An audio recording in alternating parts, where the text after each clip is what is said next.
I pledge allegiance to the flag of the United States of America and to the republic for which it stands, one nation, under God, indivisible, with liberty and justice for all.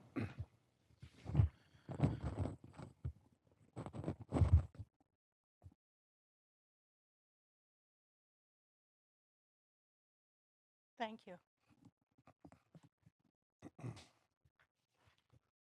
Hi, Kenna. Hi. Thank you for being here this evening. We were chatting a little bit before the meeting, and I told you that at one time I taught at Clear Spring Elementary, or not Clear Spring, I'm sorry, Cascade Elementary. So could you share with me what you think is the very best thing about Cascade Elementary School? Miss Horst.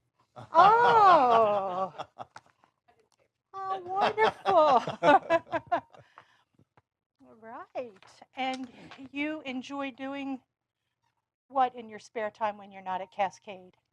I like riding my scooter, dancing. That's basically it. That's basically it. And do you have some folks here with you this evening that you'd like to introduce? That is my dad. It's my mom. It's Miss Horst. That's my principal, Miss Kuna. And that's Kylie. Well, we're very early into the school year. Are you having a good school year thus far? Yes. Okay. Is there something that you're looking forward to this year as a fifth grader? No. No? Just the whole fifth grade experience? All right, well, thank you for being here, and thank you to your parents for bringing you this evening. She told us she wants to start over in kindergarten. Oh, she does? Yeah, that's what she told us. You down like here a minute Cascade ago. that much that you'd like to start over again and go through again? All right. Colleagues, do you have anything you'd like to ask of I Kenna? think if she doesn't mind, would you mind telling us how many brothers and sisters you have? 9. Wow. 6 brothers and 3 sisters. Wow. Would you like to name them for us? Can you go through the list? James, Jason, Justin, Jacob, Jordan, me, Kylie, Kaylee, Chloe, and Jeremiah. Aha. So we Ah. went from the J's to the K's and then hit the Okay. M's, right? That's great. Anyone else have a question? Oh my God. Well, Kenna, again, thank you. Thank you for being here. You're welcome to stay, Mom and Dad, if you'd like to, or otherwise. All right. Thank you. Thank you, Kenna. Good grief. Mrs. Kuna, thank you for being here. Thank you. Unbelievable. Okay. Our first agenda item is the approval of the agenda. Move for approval? Thank you, Mr. Bickford. Is there a second? Second. Thank you, Mr. Ridenhour. All in favor of the agenda? All right. 6-0. Student member concurs. And that brings us to the approval of the minutes. Madam President, I move for approval of closed session minutes dated Tuesday, August 15th, 2017. Is there a second? Second. Thank you, Mr. Stauffer. Any additions or corrections to the minutes? All those in favor of approving that set of minutes? Okay, 6-0. Thank you. Madam President, I move for approval of business meeting minutes dated Tuesday, August 15th, 2017. Is there a second? Second. Thank you, Mrs. Fisher. Any additions or corrections to those minutes? No? All those in favor of approving that set of minutes? Thank you. 6-0. Student member concurs. Madam President, I move for approval of the closed session minutes dated Tuesday, August 29th, 2017. Thank you. Is there a second? Second. Thank you, Mrs. Murray. Any additions or corrections to those minutes? All those in favor? Okay, 6-0. Is that it, Mr. Bickford? Yes. All righty, thank you very much. Okay, the next item on our agenda is public comment. At this time, we have 3 individuals signed up to speak this evening. Before I call the first person forward, I'd like to read from Board Policy KD.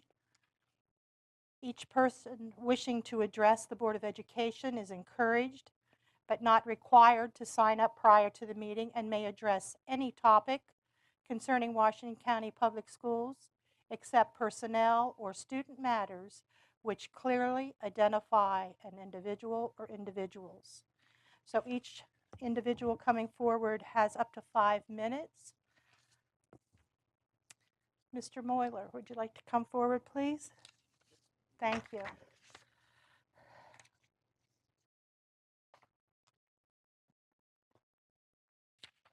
It's an honor to meet with you.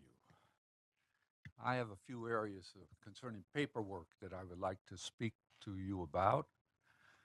The first area would have been published in the newspaper if they published my letter of August 29th, which they did not do. I have a copy for each of the board members that are present and for the superintendent. But before I give you these copies, I'd like to read one paragraph and one sentence. Washington County's passing rate exceeded and met categories for all 18 categories reported in grades 3 to 11 were better than the state average passing rates in only 3 categories: 7th grade math, 9th grade English, and 11th grade English. In the other 15 categories, the county passing rates were significantly worse than the state average passing rates, and I leave the readers to draw their own conclusions. Last paragraph, last sentence I have, WCPS could save a lot of time if the decades-old excuses and plausible explanations they already have on file for standardized test results are recycled. The second area, I got interested in it on August 23rd, which was about 8 days before Hurricane Harvey. I apologize for not being interested in it earlier. It concerns diaper banks. Yeah, diaper banks. If you're going to educate students from the cradle to the grave, a healthy baby makes a better student. There is a diaper bank in Washington County. You may be familiar with that.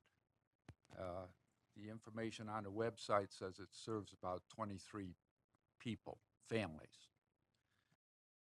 I find that hard to believe that there's only 23 families in Washington County that have trouble finding the money necessary to buy paper diapers. So I went to the website, and on the website I found diaper banks spread across the United States, August 23rd.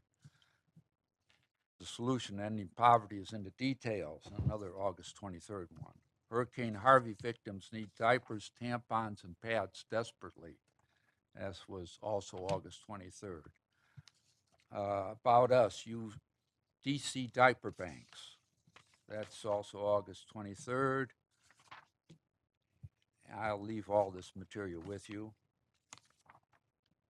What we do at Baby Basics Incorporated of Greater Hagerstown, Maryland, is another diaper bank. Hagerstown Baby Basics National, August 24th. All of this was before Hurricane Harvey struck. Then I got to thinking about the service graduation requirements. And the service graduation requirements has about 60 community partners. With the Diaper Bank of Washington County is not one of the partners. Now, we have a tremendous organization here. You probably have the highest number of people employed in Washington County in WCPS. You've got locations located all over the county. You could coordinate, cooperate with the Hagerstown Diaper Bank. They could stockpile diapers for use in this area, in the state, and in any other area of the country where you happen to have emergencies, such as hurricanes. Now, when I was young, I got in the car and went down the road. We had cloth diapers. We had a diaper pail. My wife changed almost all the diapers because I wasn't there. But I understand that some laundromats don't want to do cloth diapers. Some daycare centers don't want cloth diapers. And some people can't afford cloth diapers and they don't have washing machines and dryers in their houses.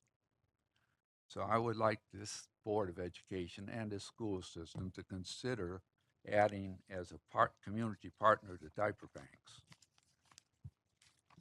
Sir, And the you last have about item. 30 seconds. Well, okay. Thank you. The last item is taken out of the web again.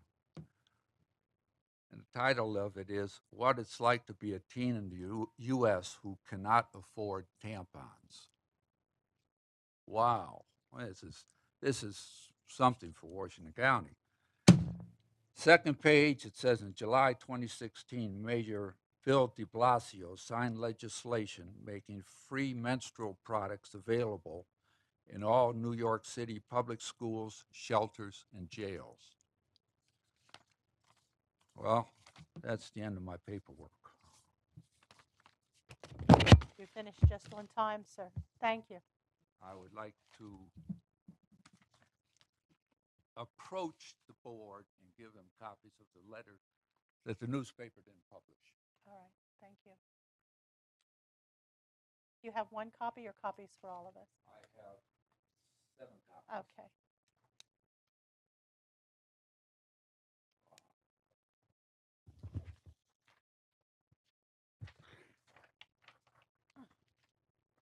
Thank you, sir.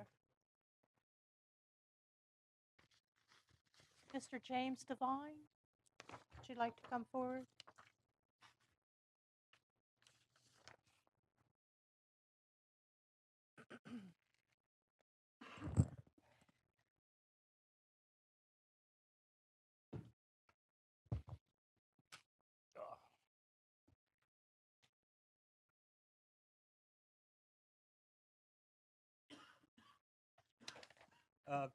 Good afternoon, members of the Board of Education. My name's James Devine, Post Office Box 2217, Hagerstown, Maryland. I come to speak to you on a variety of issues. The first issue I want to speak to you about is asbestos on South Potomac Street. You have to do something about the traffic down there when the school lets out. There's enough footage in front of that school, or you could direct the traffic off South Potomac Street and out on Frederick Street. But every day there's a traffic backup there when the school lets out. People are going into the oncoming traffic to get around them.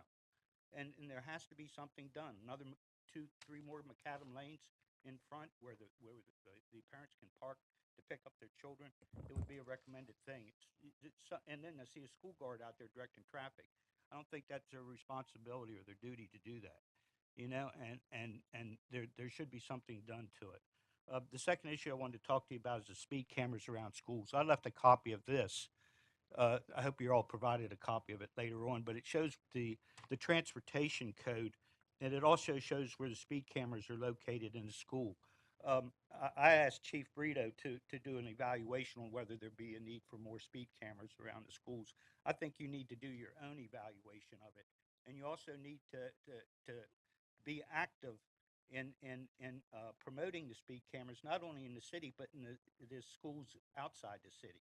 Now, I know Sheriff Mollendor's done surveys on it. I'm pretty sure he's presented it to the county commissioners. But I think it's something that needs to be addressed. You're all for the safety of the children, aren't you? Well, this is for the safety of the children. You go right down here, Downsville Pike behind South High, there needs to be a speed camera back there. Also, if you look at those flashing lights around the district court that flash yellow, I believe they're solar controlled. You could put them in the back of the school and activate them when school starts and when it lets out.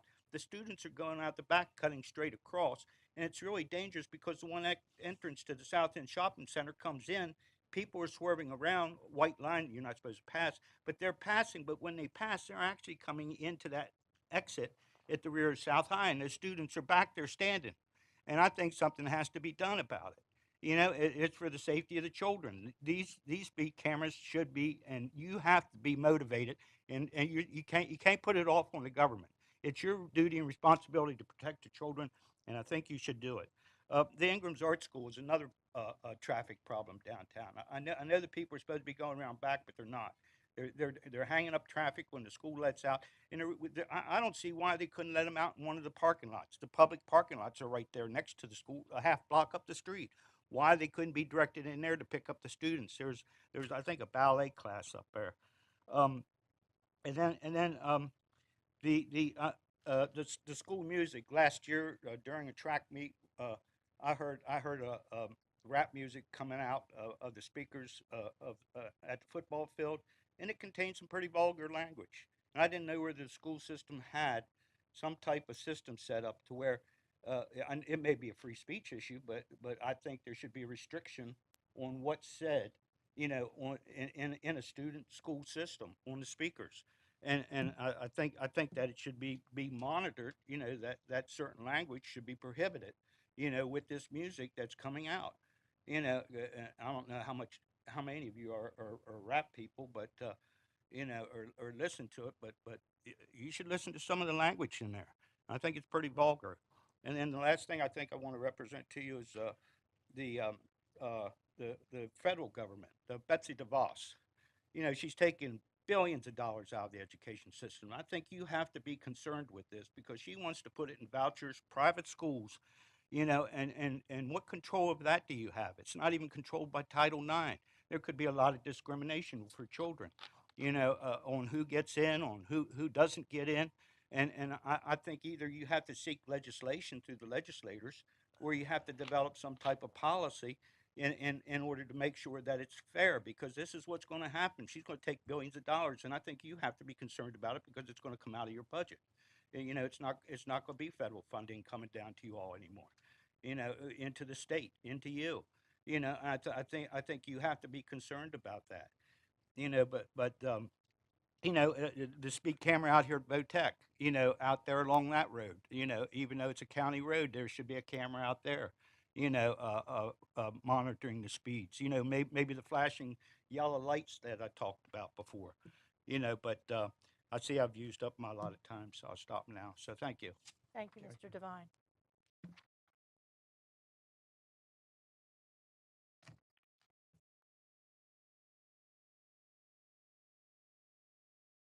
Mr. Neil Becker?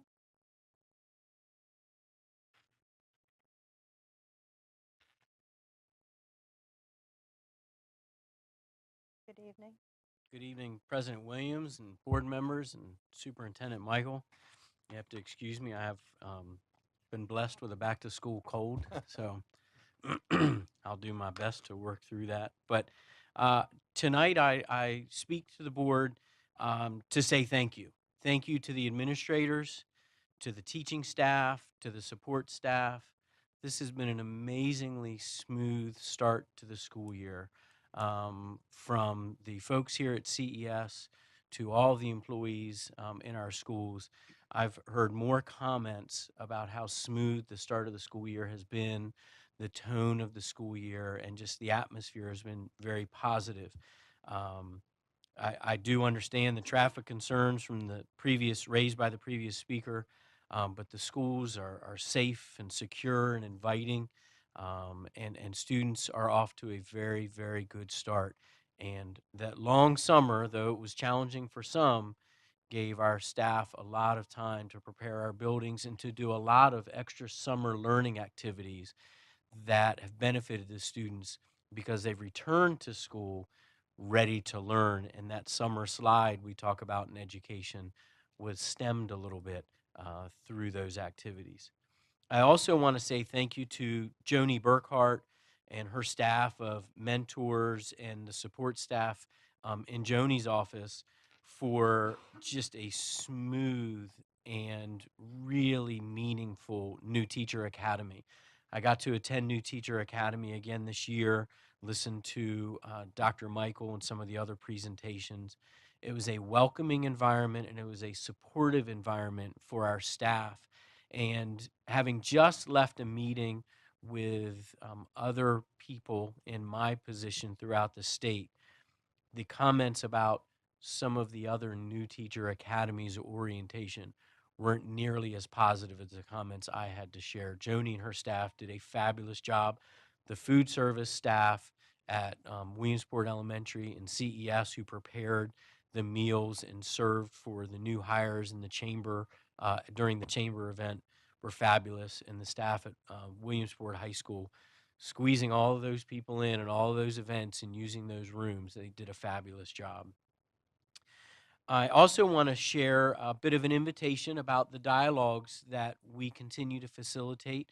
In fact, there's a dialogue going on tonight, and they might even be watching while this meeting is taking place. But our community dialogues are meant to be interactive opportunities for students and parents and staff to talk about what's working in the school system and what maybe we can use to take as suggestions for improvement. We have another scheduled for September 22nd. All are welcome. Carlos, I know, has maybe even reached out to some of you individually already with some invitations to attend. But our goal is to continue this positive movement. It's clear that Dr. Michael's eye is on instruction and on student success, that we keep moving in a forward direction. And there was a reference to some test scores. A student is a whole lot more than a test score, and what they're learning can't always be evaluated on any single test, but tests are watched and the data is watched.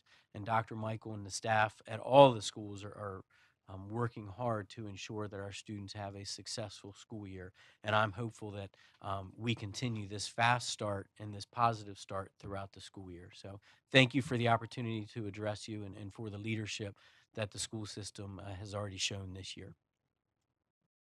Thank you, Mr. Becker. Is there anyone else who would like the opportunity to come forward and speak to the board? Didn't have the opportunity to sign up? No? Okay. At this time, we'll have board member response to public comment, if there's any. Dr. Michael, would you like to comment on some things? Maybe just briefly, some of the work we've done with traffic has been an ongoing effort, particularly someplace like South High. It took us years and years to get a traffic light out on South Potomac Street. We have to work with the State Highway Administration and others for situations like that. Obviously, Bester was redesigned. If you realize what Bester was, 5 years ago before we opened the new school, it was much worse. We have so many people that are transporting their students to Bester, and just a lot of congestion there with walkers and everything else, but it is the best design the city could come up with. So we certainly have looked at that. We'll continue to look at any safety issue that we have.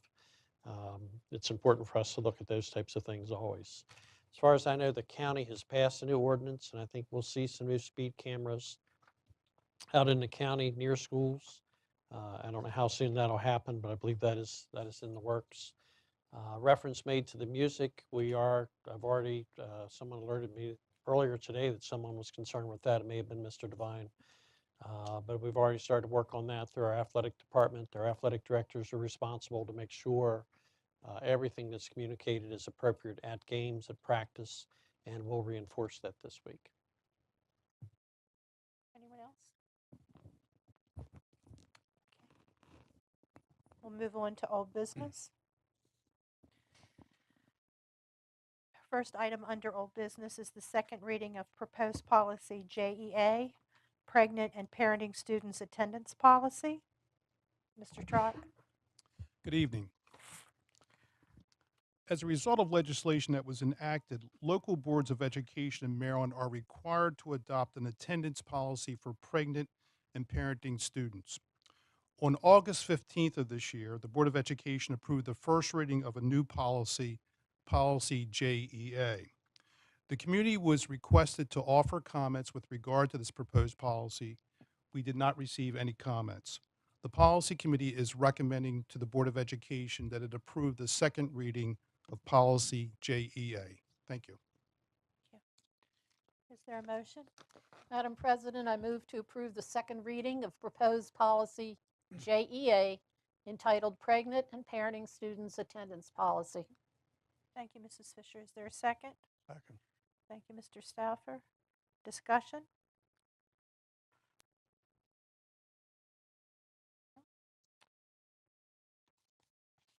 All those in favor of approving the second reading of proposed policy JEA? 6-0. Student member concurs. Okay. Next, we have the second reading of proposed changes to policy KC, public-private educational partnerships, construction activity. Thank you. On August the 15th, the Board of Education approved the first reading of the proposed changes to policy KC. After that first reading, the community was offered an opportunity to provide comments. We did not receive any comments. The Policy Committee is recommending and requesting that the Board of Education approve the second reading of the proposed changes to policy KC. Thank you. Is there a motion? Madam President, I move to approve the second reading of proposed changes to policy KC, which is entitled Public-Private Educational Partnerships, Construction Activity. Thank you, Mrs. Fisher. Is there a second? Second. Thank you, Mr. Stauffer. Any discussion or questions? No? All those in favor of the approval of the second reading of proposed changes to policy KC entitled Public-Private Educational Partnerships, Construction Activity? 6-0. Student member concurs. Thank you.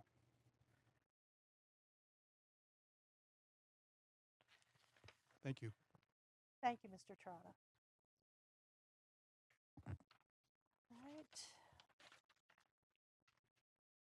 Move on to new business.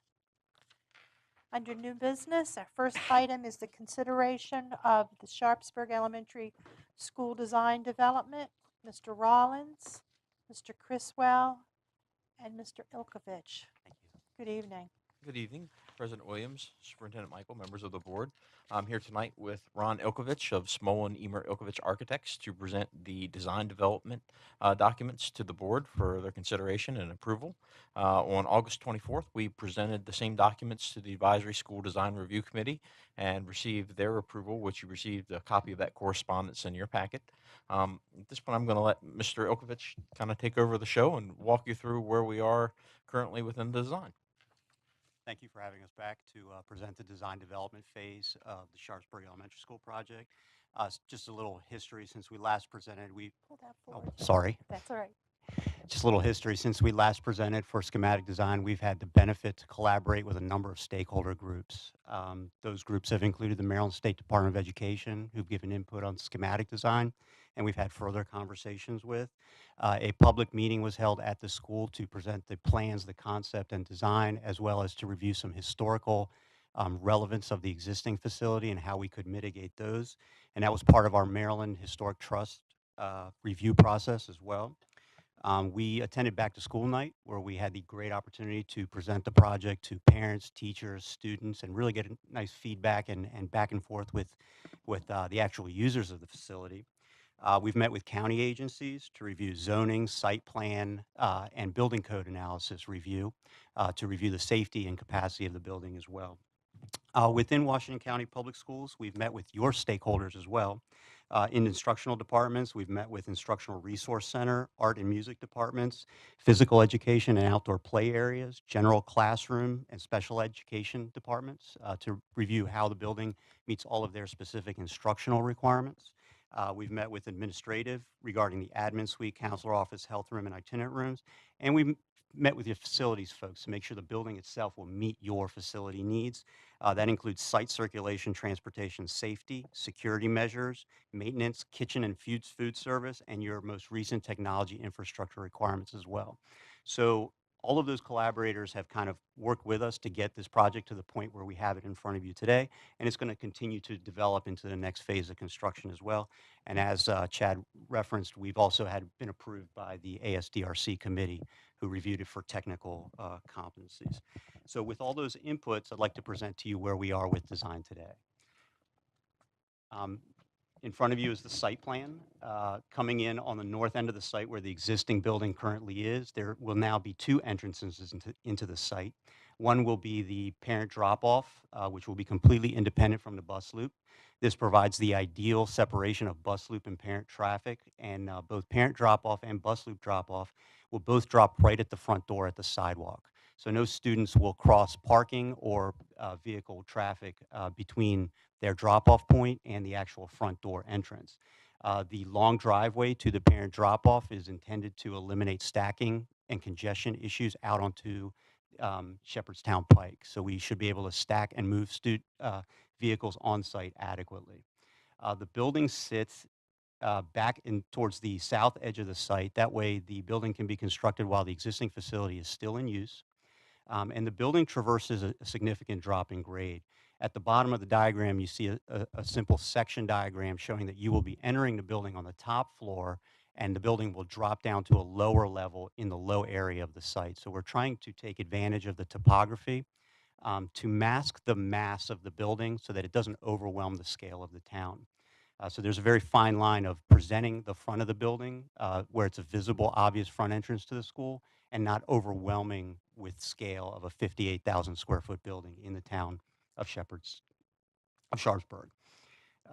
Moving to the plan, entering on the top level again, we will be entering directly adjacent to the administration suite.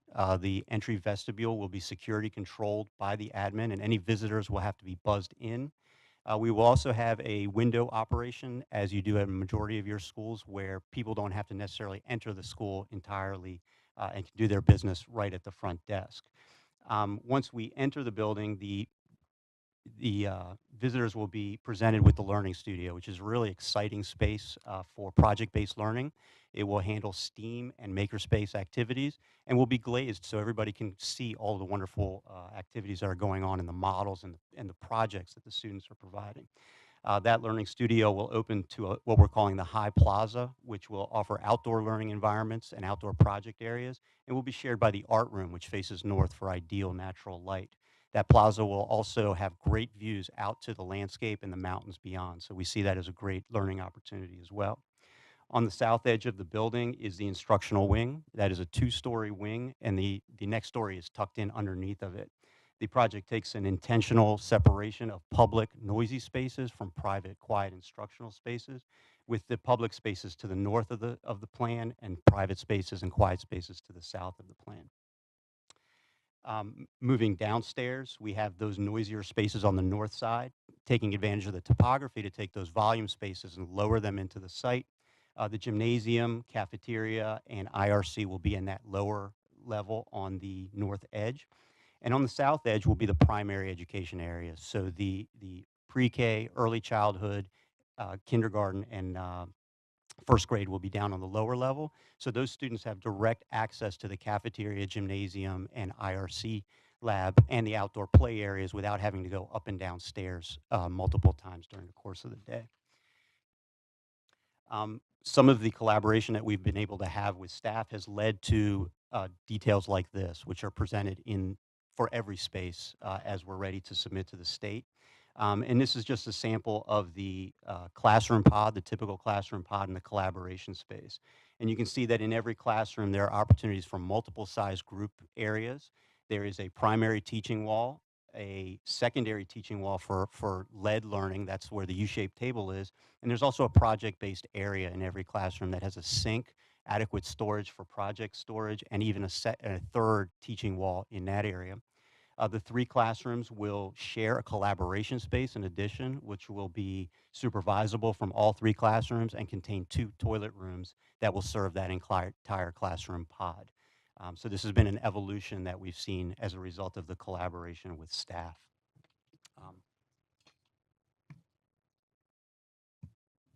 To understand the, this thing on?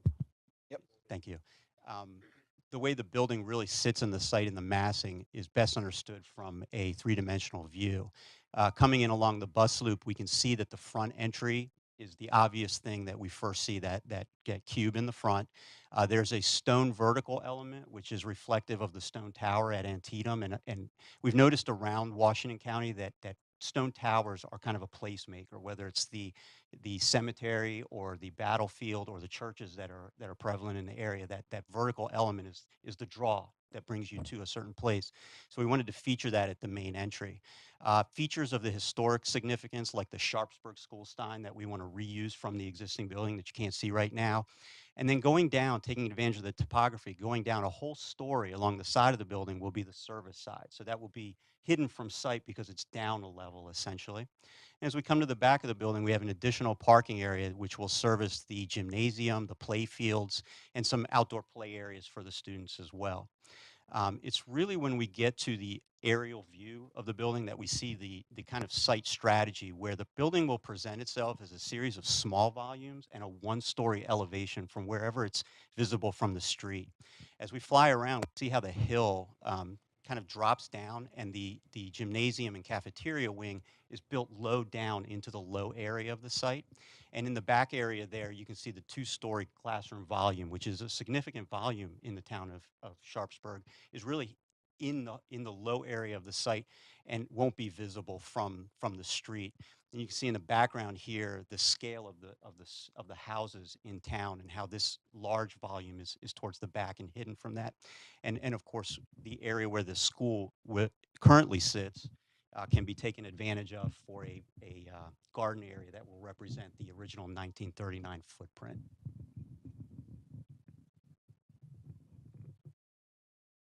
With that, happy to answer any questions and present our concept. Is there a motion?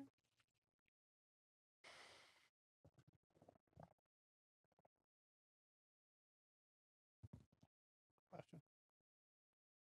No, a motion. Is there a motion? Oh, Ask for a I didn't motion. hear what you said. I was going to say. I lost mine. Move to accept the site plan for Sharpsburg Elementary School as presented by staff and the architect. Is there a second? Second. Now we can have discussion or questions. Mr. Stauffer, you had a question? Well, I was just going to ask, Mr. Gessler's not here tonight, and I think last meeting he brought up some concerns about congestion in the halls in case of fire drills and this, or fire incidents and this type of thing. I just wondered how we address that. Yes, sir. So since then, we've looked at some of the egress points of how the classrooms and collaboration areas egress into the corridors.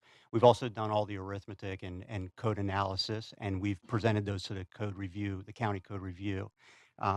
So just, I've got some statistics here. The building is built to serve 471 students. The actual occupant load of the building is about 2,500. So if you stacked every room to its absolute capacity, the actual occupancy egress capacity is 4,300 students, 4,300 people. So you can see we're nearly twice the capacity to egress the building. And having met with the code officials, I feel that they were pretty satisfied with our design approach for that solution. So safety is the utmost importance as we design schools in our design process. I'm just going to add, I remember Mr. Gesford's comment. We also took it to Steve Ganley, our security analyst, who also goes through the fire drills and everything else. When we were at back to school night, we reviewed it with staff and the principal. We went through all the how the exiting could be arranged once we actually get to that point in the process, and everyone was very comfortable with, oh, that makes sense. I'd go right through here, right out to this area. Everyone was very pleased with not only the egress, but also the security components of how we would address those situations as well for certain scenarios. If I may add, part of our review with the code analysis was to take every room and egress those students through the building. And we followed the path of travel for every student, whether they be in an assembly area or in a classroom area, to ensure that not only was capacity handled, but path of travel and distance of travel was also satisfactorily handled. All of which on this building are well within the requirements which are required for this kind of school project in this construction type. Anyone else? I have another question. Yeah, Go go ahead. ahead, Let Stan. him Go finish. ahead. I just want to know, what's the, Mr. Criswell, you do the projections for future. So what are the projections, say, 10, 15 years out for additional children in this district? I mean, he says 471 students. What do you see? Well, it's a little difficult to give you an exact number, Well, I only realize that. yeah, because they calculate out the state calculates it 7 years from funding. Right now, we're showing for in the CIP you're going to see in the next presentation, we're showing 473 students within 7 years of this year. So that includes Boonesboro Elementary, Rockland Woods Elementary, Greenbrier Elementary, I'm sorry, and Fountain Rock Elementary School, taking into account all of the developments, some of the developments we're anticipating to continue to grow down in the Boonesboro area, some of the developments that we are expecting to come online up in this area in the Fountain Rock. So that's currently what we're projecting. If next year I may come back with a slightly different number, obviously our projections change every year. When I do the enrollment projections presentation, I'm always give the caveat that we're pretty sure about the following year, but anything after that is subject to change as new developments come online or pause. But right now, we're looking at about 7 years, 473 students. Thank you. Else? Mrs. Fisher? Following the last presentation of the design development, of course, I was very upset with the outside facade. Turned out I wasn't the only one. We got emails and comments in the newspaper and so on.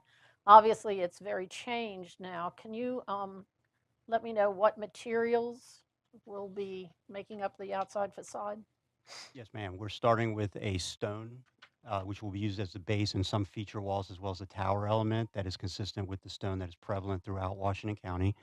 There's a brick component, and we're using a concrete masonry unit for the classroom bar. So it's all a masonry construction at this point. Thank you. Yes, ma'am. The other area I had a concern with had to do with the IRC, excuse me, in the learning studio, and I was looking at the larger drawings earlier today, and I've noticed they're now separated by a glass wall, and therefore the steps are not going up as high. There's only, I believe, 3 levels. I still have some concern about those stairs. I understand that there are some of our educators requested an area where they could have the whole group sit at once, and I wouldn't have a problem with the whole group sitting with a teacher in front of them. My concern was when the teacher was out working with other groups when they're divided up, that those couple of students that might be up there in the steps might accidentally step over the edge and go tumbling down those steps, and I can still foresee that happening. So I still have a concern with those steps. I just think there's got to be another way, another configuration that could be decided upon to allow for a whole group to sit somewhere in that IRC for group instruction without having to have those steps. Yes, ma'am, and we share your concern. The plans that you have before you have much shorter, flatter stairs for different type of height. They're not the steps themselves. I'm going to call them learning platforms because they're not really steps anymore. Those learning platforms don't reach the entire change in elevation anymore. So the tumbling effect is further mitigated. And we're continuing to work with staff with the ideal rate shape of that step so that we can help define the appropriate learning environment. So we've met with staff, shared some ideas back and forth to accomplish that. We've also discussed it with the Maryland State Department of Education, what the appropriate methodology would be for this as well. So that is something that we've heard, we are working on, and we will continue to refine until we get to the right spot for this learning environment. So thank you. If a student was standing on the 3rd or highest step and accidentally wasn't paying attention to what he or she was doing and went tumbling, how far would they fall from that top step to the floor? So the ratio of the steps at this point, they wouldn't get all the way to the floor, I don't think. So the step is 2 risers, so it's about 14 inches only. So that fall would be to a 14-inch platform below, which is about 3.5 feet deep. So they wouldn't have really the opportunity to continue rolling. They would fall that 14 inches, which is a two-step variation. Other mitigating components, the difference between these floor elevations are not what you've seen at other schools. So at Hager, for example, we have a 16-foot floor-to-floor change. This is only a 9-foot floor-to-floor change, and we're building a wall to really separate those components. That 14 inches would be the extent of the fall. Building code would be 30 inches, so we're less than half of what building code would permit for that change in elevation. It's an improvement. Thank you. The 14 inches that you're talking about, step to step, not step to step, but Two, platform to two plat- risers two between risers. platforms, correct. 14 inches, and then what's the width of the 3.5. 3.5 feet? Yes, sir. Well, Width is the entire room. The depth of the depth. platform is Okay, 3.5. 3.5 feet. So falling down, tripping down to one should only be one. One, that's So correct. at worst case scenario.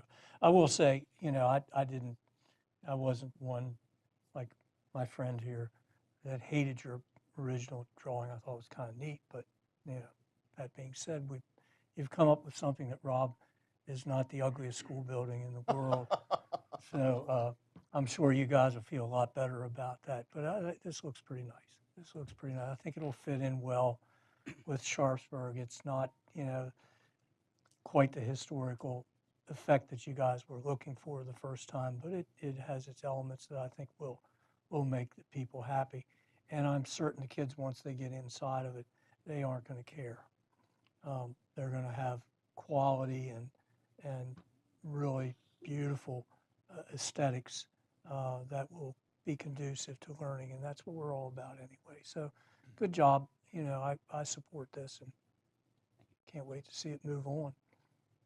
And I can stop hearing from my friends in Boonesboro and Sharpsburg about how hideous their schools are. So. Thank you, Mr. Ryder. Anyone else? I'd like to thank you for being so responsive to the board comments and altering the outside. And I'm quite pleased with the look. So I think it is very nice. I have a question about the material. It's showing as gray. It's like the bottom 3/4 of the entranceway. Is that going to be glass or some kind of panel? No, that's a stone base, and That's a stone? Okay, I'm seeing That's what I'm like the looking at. tower and Okay. then, When I get back to the-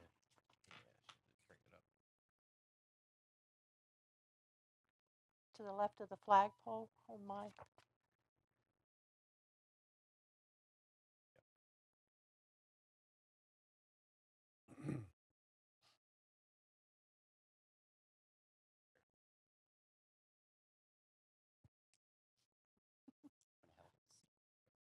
There we go.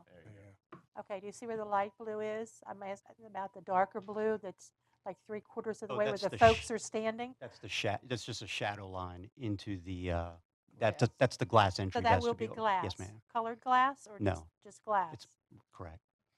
Okay, thank you.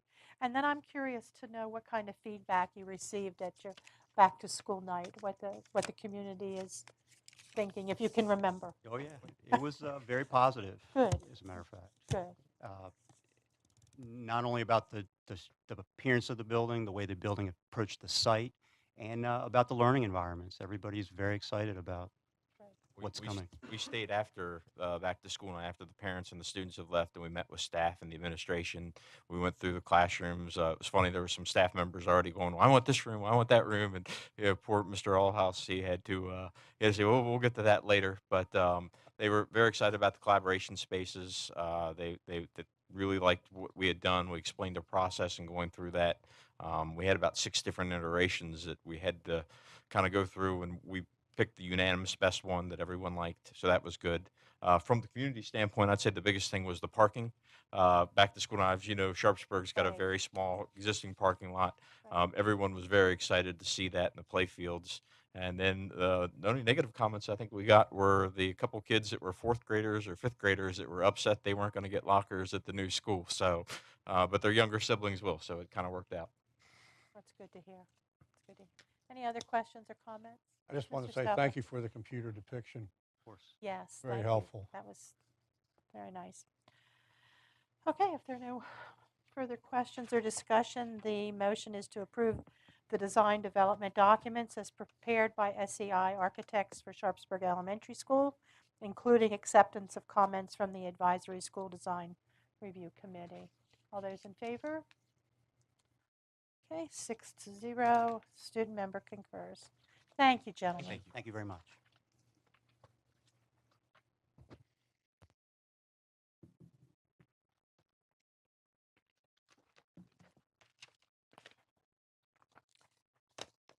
Our next item is state and local capital improvement program, the CIP plan for FY 2016. Mr. Prue and Mr. Rollins presenting. Good evening, President Williams, members of the board. Tonight's the night we're going to present to you the local capital improvement plan.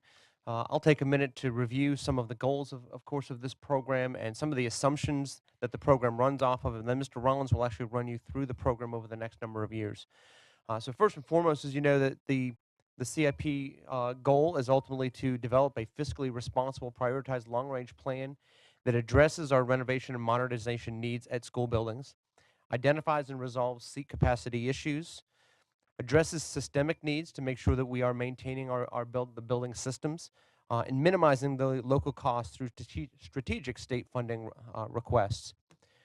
We're looking to align the CIP with the 2017 Educational Facilities Master Plan, and we're reflecting the current state cost per square foot at $302 per building construction, and we're assuming 71% state match through the public school construction program. And we are following currently approved instructions for submission of the FY 2019 Capital Improvement Program. And with that, Mr. Rollins will walk you through the program. Okay, so for fiscal year 2019, we have 4 projects we're requesting. The first project is the Urban Educational Campus Board of Education component, $5.9 million from the state. We would also be asking for local planning approval from the state. These two things run hand in hand. We have to achieve a local planning approval. I'll make sure the right slide's up, sorry. Before we can qualify for the money. So those 2 things can happen in the same year, and that's what we're asking for. The total project is worth $19 million, and there's been $8 million already committed to the project by both the Board of Ed, both by the Board of Ed and the county commissioners in total. The school is scheduled to open in September of 2019. The next project is the Sharpsburg Elementary School. We're requesting $10.9 million from both from the state and local sources, 6.5 from the state and 4.5 almost from the local CIP process. The total project cost will come in at $26,728,000, hopefully. Local funding to date, the county and the FY18 CIP gave $385,000 to help defer the cost of the AE services. The school's scheduled to open in August of 2020. We have 2 systemic requests, project requests. One is the Boonesboro Elementary project, which is going to cost around $1.5 million. We request $1 million from the state, and about $500,000 would be needed to match that from the local CIP.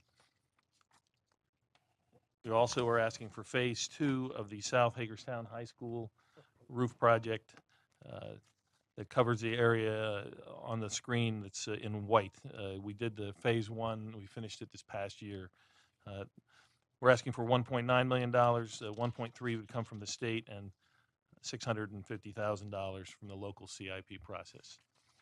So to recap the FY19, you see the 4 projects. They total request would be about $14.8 million from the state, $5.6 million from the county, for a total of $20,465,000. Looking ahead at the next 5 fiscal years, in FY20, we could ask for the second installment of payments for the Sharpsburg Elementary and the downtown building at the given amounts there. And we have 3 systemic projects on the roster for that year, totaling about $8 million that we would need to cover those. Total request, $26 million, 17.9 from the state, about 8.3 from local sources. In FY21, we'd ask for our 3rd installment of payments for the Sharpsburg Elementary School. We'd ask for local planning approval for the Western Heights project, the Western Heights Middle School project, which we would ask the county to kick in about $1.8 million for AE services and engineering services. We also have 5 systemic projects planned for that year for a total of about $14 million. The total request in 21 would be $19.8 million, with 11.7 coming from the state. In FY22, we'd ask for our first installment of allocation of construction funding for Western Heights Middle School from both the state and local sources, and we have 2 systemics planned for that year, totaling about $6 million. Total request would be $20 million, 11.9 from the state, 8.1 from local. In FY23, we'd ask for our second installment of construction funding from the state and local sources for Western Heights Middle School, and we have 1 systemic project, as an expensive one, would be the replacement of the Northern Middle School HVAC, which is almost 50 years old at this point. In FY24, we'd ask for our final installment of payments for the Western Heights Middle School project, totaling about $8 million from state and local. We have 4 systemics planned, and we'd begin the local planning process for the Springfield Middle modernization. So if you total all those projects up over the 6 years, we'd be requesting almost $130 million from state and local sources, as you can see. So with that, we're happy to take any questions you have. Staff realizes that there may be sticker shock with this number, but we want to keep in front of you what we believe are the financial needs for the upkeep and maintenance and renovation of the school system. And staff has begun having conversations with Dr. Michael and with county staff about our continuing systemic and improvement needs. Is there a motion? Madam President, I move to approve the state local FY 2019 Capital Improvement Program, or the CIP plan. Thank you, Mr. Reidner. Is there a second? Second. Thank you, Mr. Bickford. Questions? Discussion? Can you tell for the people listening what all is going to take place at Western Heights over all those years? I'm sorry. What's going to take place at Western Heights over all those years? Right. So the plan right now is to modernize that school. So basically, we would take and gut it and then rebuild it from the inside out. Probably it would be a phased project. We'd probably bring portable classrooms in over those years, and some of the student body would have to be moved out of the main building while we renovated it. Okay, and then when that portion of the school was done, we'd move students back in and move the other half of the school building into the portables. So over 3 years, the entire inside of the school and it would be renovated, and we'd make improvements to the site and the outside of the building too. Take it from an open school to a absolutely school. Yes. Is that what you're going to do? Any other questions? Mrs. Fisher? Going back to the first 2019 project, the Urban Educational Campus, I'm looking at that picture from the slide that you presented. Can you explain the money numbers in here to me? The first one says Board of Ed component, $5,963,000. I thought it was $4 million. Okay, that is the request we're making from the state. That would be state funding. Okay. The Board of Ed component doesn't relate to the dollars. This is the name of the building. The designated name of the building, the project, is the Urban Educational Campus Board of Education component. So, Mr. Rollins, we have our state request across 2 years for Yes. the 10+ million we expect from 11 million, I guess. 11.9. Yeah. So, Mrs. Fisher, in the lower number, the local funding committed to date, the $8 million, is comprised of the $4 million committed by the Board of Education and the $4 million committed by the Board of County Commissioners. Based on what we heard earlier today, though, sort of like that total isn't going to be 800 or 8 million. Is it part of the commissioner's contribution being lowered because of maintenance on the bridge? I think until we see the final motion and it's we've seen a draft, we've not seen the final motion in its approved form. When they approve their minutes, I think we'll have a better understanding, and we're talking with Mr. Slocum and some of the county staff in terms of how they intend to fund the ongoing maintenance of the bridge connecting our building to the University System of Maryland building. We'll have a better chance, but they have resolved and committed to the state delegation that they're committing $4 million to the Barbara Ingram, the BOE component building. And that is also expressed in the MOU that way? I believe that's correct. Okay. Any other questions?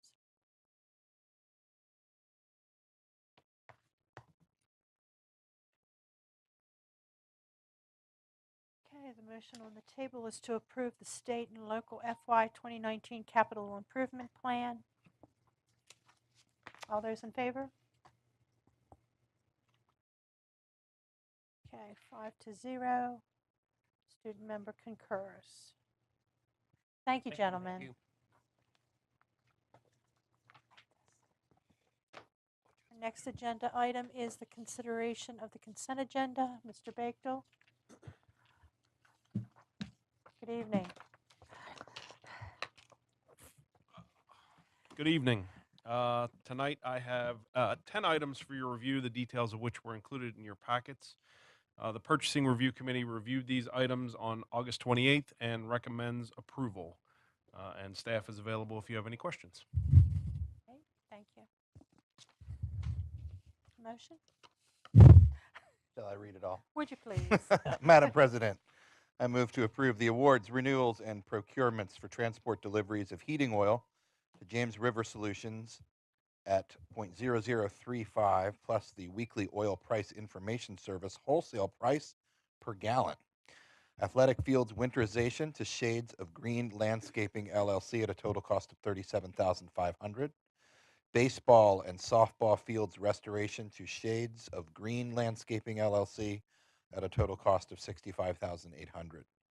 Renewal of provision and delivery of liquid propane gas to Thompson Gas at 30 cents plus the weekly oil price information service price per gallon. Renewal of snow removal to Advantage Landscape and Construction Incorporated, Mann Construction Incorporated, Smithsburg Rentals, East Coast Landscaping and Excavating at the amounts listed on the summary of renewal. Vehicle parts and supplies to the vendors listed on the attachment at the percentage markup over vendor's cost. Bluebird bus parts to IG Burton and Company Incorporated and Transaxle LLC at the percentage markup over vendor's cost. Renewal of Lightspeed web filter to Trebron Company Incorporated at a 3-year total cost of $262,857.15. Keyboards for iPads to CDWG at the total cost of $253,425. And network hardware support for WCPS physical network equipment to Skyline Technology Solutions at a 3-year total cost of $88,242.07. Thank you, Mr. Beckford. Is there a second? Second. Thank you, Mr. Stauffer. Questions? Discussion? Mrs. Fisher? I'm on Exhibit 5, All right. which is the renewal of snow removal. And I realize this is a renewal, but I'm kind of concerned, and you may not know this answer because you probably weren't here when this was bid initially, but going down to the Williamsport area, the snow removal from those 3 schools, seems like that bid is so much higher for that campus than when you compare it to the other element, well, you have to sometimes add, like if you go to the northern area where they've got 3 schools. I'm just wondering if there was only one bid for the Williamsport area originally, but you may not know that. Now, there was more than one bid, and this was the lowest. And I apologize, I don't know size-wise what the difference is in the parking lots and areas that the snow would be removed from, which would definitely have some bearing on the dollar amount. Okay, well, if it's compared to the northern area, North High is a little bit bigger than Williamsport, and that North High is higher, but I would think that the elementary school and the middle school are pretty comparable, and there's still a significant difference. That's why I was asking about it, but I guess I would have to go back to the original documents. Yeah, I can do that if you'd like. That's all right. I mean, it's excuse me, it's something we can review. The other challenge with snow removal, I think that some of the people factor in is how easy it is to get rid of the snow. Some sites, we don't have a curb, we have a place to push off the snow, and you can do it very quickly. There's other places because you impact a curb or you're jumping over a sidewalk to push snow. All those things make a big difference in some of this snow removal. And then I think some of it's location. Some of the people have equipment in an area, maybe they just need enough work or bid it based on their equipment in that area. So just a lot of factors go in there, so it doesn't always make sense. Luckily, we barely had to use this bid last Yeah. year, but, That's fingers crossed. Although I've heard this winter's supposed to be a lot snowier. My other question is just a kind of a curious. We've seen this many times before on bids. Bids 9 and 10 are under the Maryland Educational Enterprise Consortium. Can you enlighten me a little bit as to what that consortium actually? those are bids that stuff? are done by typically either the University of Maryland system, so University of Maryland, or sometimes the community college system.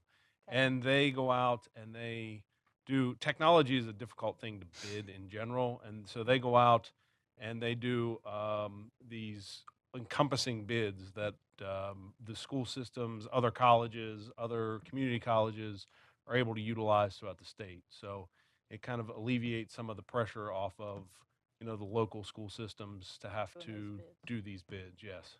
Okay, thank you. Mr. Stauffer.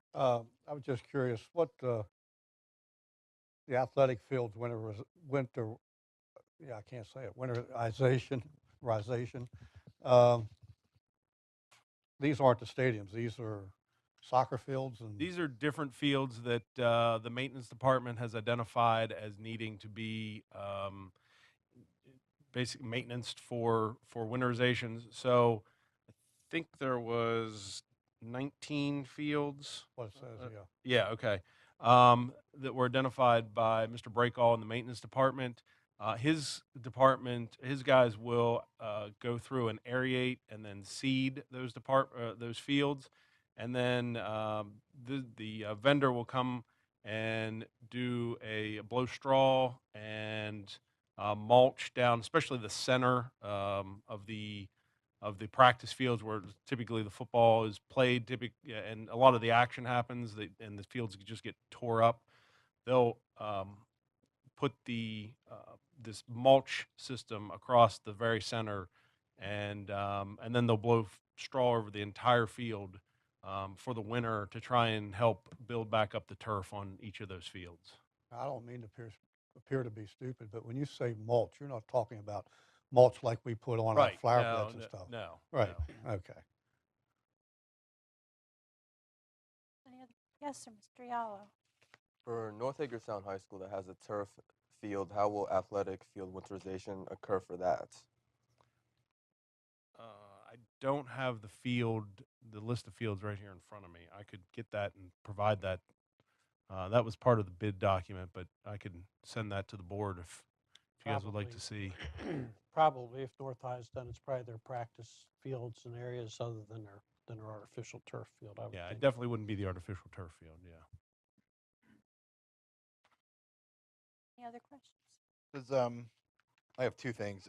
The baseball and softball field restoration, is that pretty standard every year? They have done it in the past, yes.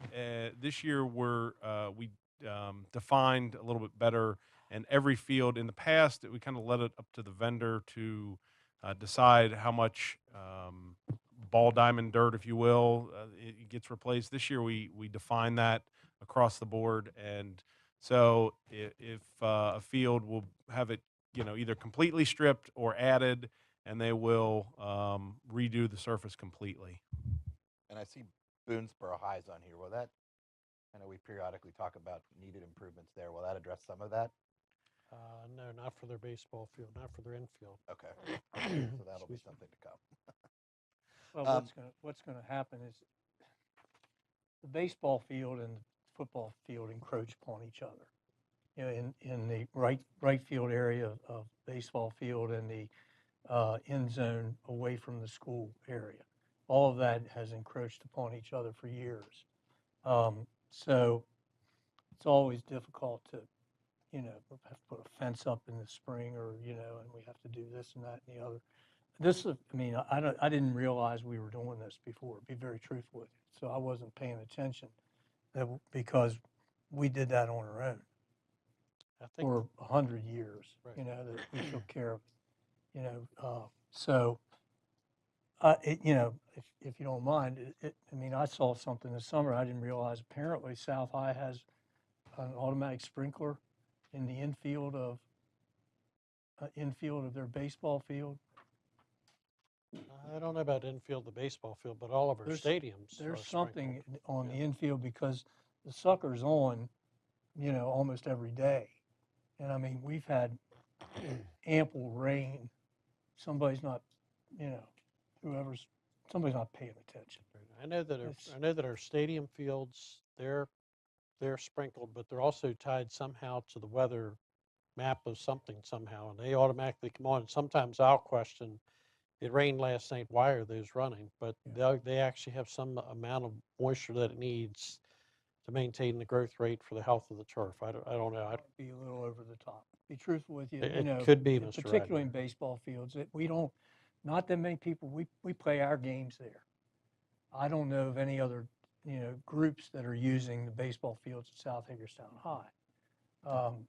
So it puzzled me when I saw that here we are in the summer that we've had more rain than we can stand. And we're watering a field the day after it rained, as you said. You saw that at a football field. So I'm not sure if their sensors are right or somebody's just, missing the boat. That could be one that somebody's watering by hand Yeah. somehow or something. I don't know. Okay. But it was, it's a sprinkler board. It came out from behind the pitching mound.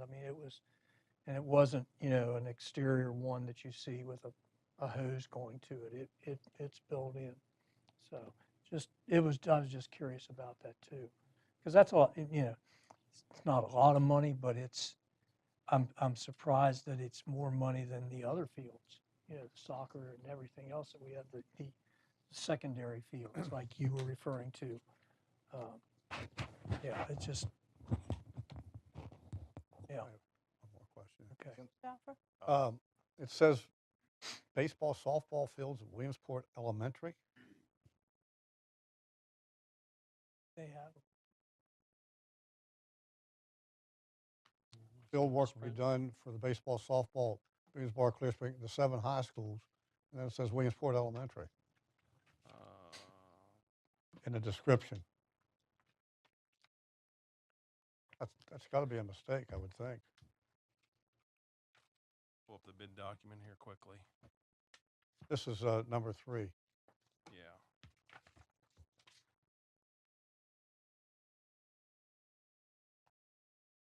This is baseball, softball field restoration. Which school was it again? I'm sorry. It lists the 7 high schools, and then it says Williamsport Elementary. They're going to do it there. I'm just curious as to. It says the purpose of the project to provide materials and services needed to restore 14 baseball and softball fields. Field work will be performed at and list the 7 high schools. And then the last thing mentioned is Williamsport Elementary Schools. Where's Williamsport's softball field? Pardon me? Where is Williamsport's softball field?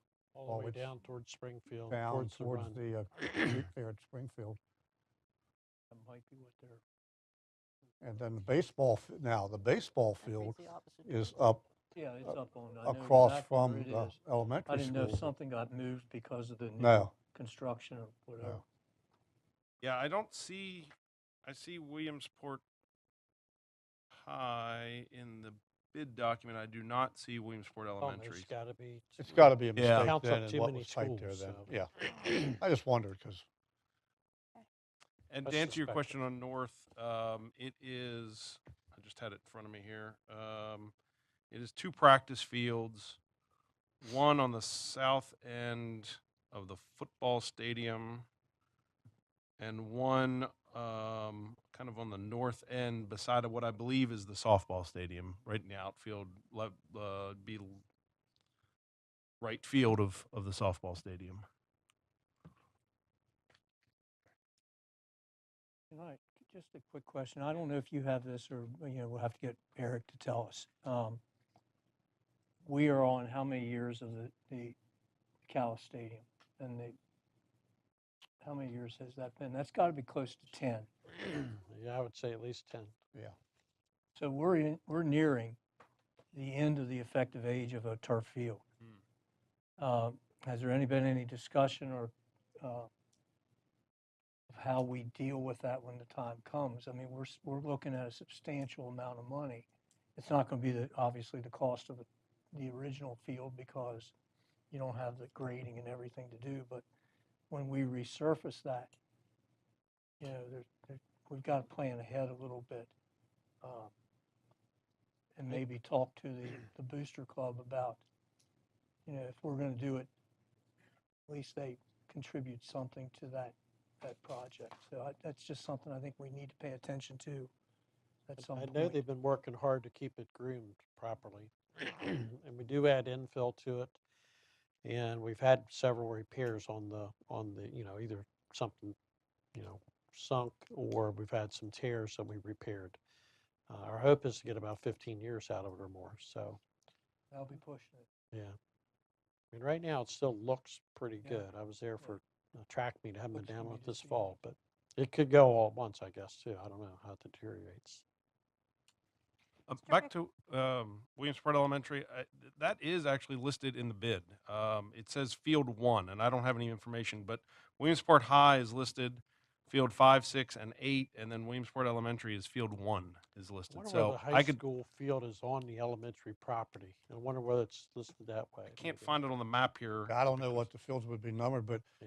it is right across there from those parking Right in those their parking parking lots, and that might be the reason why it's listed there. Yeah. That could be. 'Cause That's the what I total- was thinking. Because I can't think of where there is a field there on that property. I don't. There isn't anything else behind the elementary that I know. It goes right up to 81 pretty quick. I don't know whether it'd be a field at the elementary school. No, that's what I'm saying. Yeah. Yeah. I don't remember seeing one. I've driven past that school for many, many years. And there's a playground there. Mr. Bickford, did you have The only something other else? the only other thing I had was about the keyboards for the iPads. Will kids be able to take them home, or are we? No, the plan for the keyboards is to make those available in classroom sets to teachers, that they'll remain in the classroom and be available to the students during class time. So Is that also being done to help with testing time as well? it'll help with testing time, but we're trying to get the kids accustomed to using them regularly, so making them available. That was one of the outcomes of our digital learning plan survey.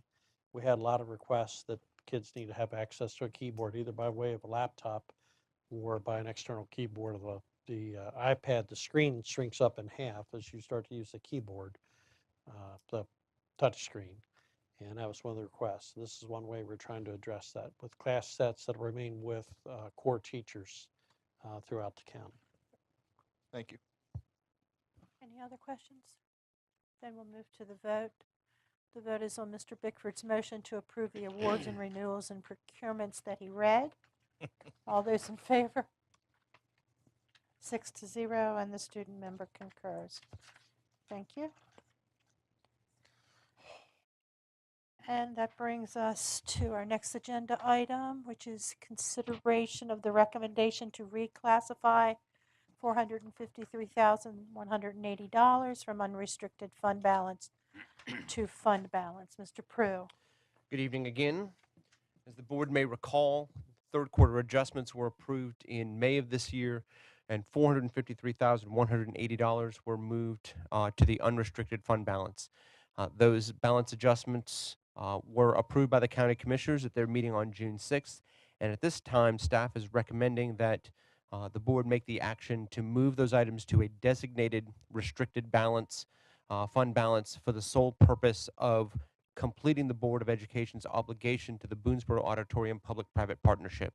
This would secure the remaining funds needed to equal $625,000 for the Board of Education's portion of that project. Thank you, Mr. Prue. Is there a motion?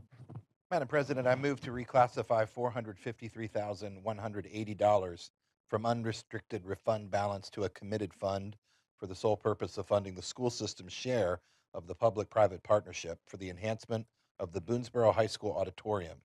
Any funds not spent by December 31st, 2020 shall revert back to the unrestricted fund balance. Thank you, Mr. Bickford. Is there a second? Second. Thank you, Mrs. Murray. Questions for Mr. Prue or discussion? Fisher. I thought we had a fund for public-private partnerships. Believe the I was going to say we do, but I think this would pretty much exhaust that. So this is one of our strategies that we shared when we did third quarter adjustments, when we dropped this money to the fund balance. It's just a suggestion. We just thought it would be a good way to, if the Boonesboro community and the foundation there comes up with their 1.8, 1.9 million, I think it is, it's a good investment for the Board of Ed for the $625,000, of which we're already dedicating part of it in our A&E services, architect and engineering services.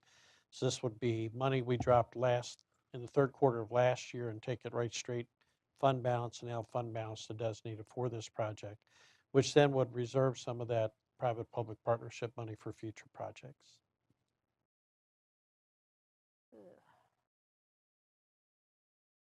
We haven't, let's see, are we beginning to get any ideas of where we have any bubbles this year that we might have to add additional teachers? Right now, we're pretty flat with enrollment. We did move a couple teachers right before school started. We reviewed staffing yesterday, and so far we're looking pretty good. We have a couple classes that are maybe a little higher than we want, but when we compare that to our Title I schools and other schools like that, we're pretty much right in line with where they need to be. I'm just a little bit concerned about putting it into a particular designated fund when it could be needed for something else if the money's already there for Boonesboro in our public-private fund. Right. Like I say, I don't know what the balance is exactly, but I think it would more than exhaust that fund. It seemed like that fund was right around $500,000 or a little less. Yeah, but I thought we were going to keep it at that was one of the reasons we developed a policy, part of it, to keep it at a certain level, that, and not just keep pouring money into it every time it got a little low. I think that balance is $500,000, so this would exhaust the next year's pool of money prior to any other applications being received. So that's why staff believes, specifically prior to the implementation of the new policy and the new application process, that it made prudent sense to set this money aside to begin the new process with new partnerships and the new pool of money. My concern would be 2 years from now, the Boonesboro money all comes together from the community. So they have their money and they're ready to go. How are we going, and suddenly we need or the balance of our money. This exact figure is the balance of our money beyond the architect and engineering fee. What then if we had to find the money? So I think it's better to set it aside. Maybe you want to put a sunset clause on how long the money's there. If the community doesn't come up with the money after 3 or 4 years, it's not used, it reverts back to the fund balance. Provision like that. I think it's still a significant lift on the community's part to come up with the balance of their money. We do have 2 installments from the Nora Roberts Foundation towards the project, and I think this would be kind of a sign of good faith that our side's ready if their side gets ready. The money won't be spent until all money is available. So. Okay. Thank you. Melissa says I'm on, so I You're guess I'm on. on. Any other questions, comments? Okay, we're ready for a vote then. All in favor of the motion as read by Mr. Bickford, please indicate so. And 6-0, student member concurs. That's Thank you. 5-0. 5-0, excuse me. I'm so used to 7 people being here. Thank you. And next will be the consideration of the first reading of proposed changes to policy EFEA. And Mr. Trotta and Mr. Prue, you're on again.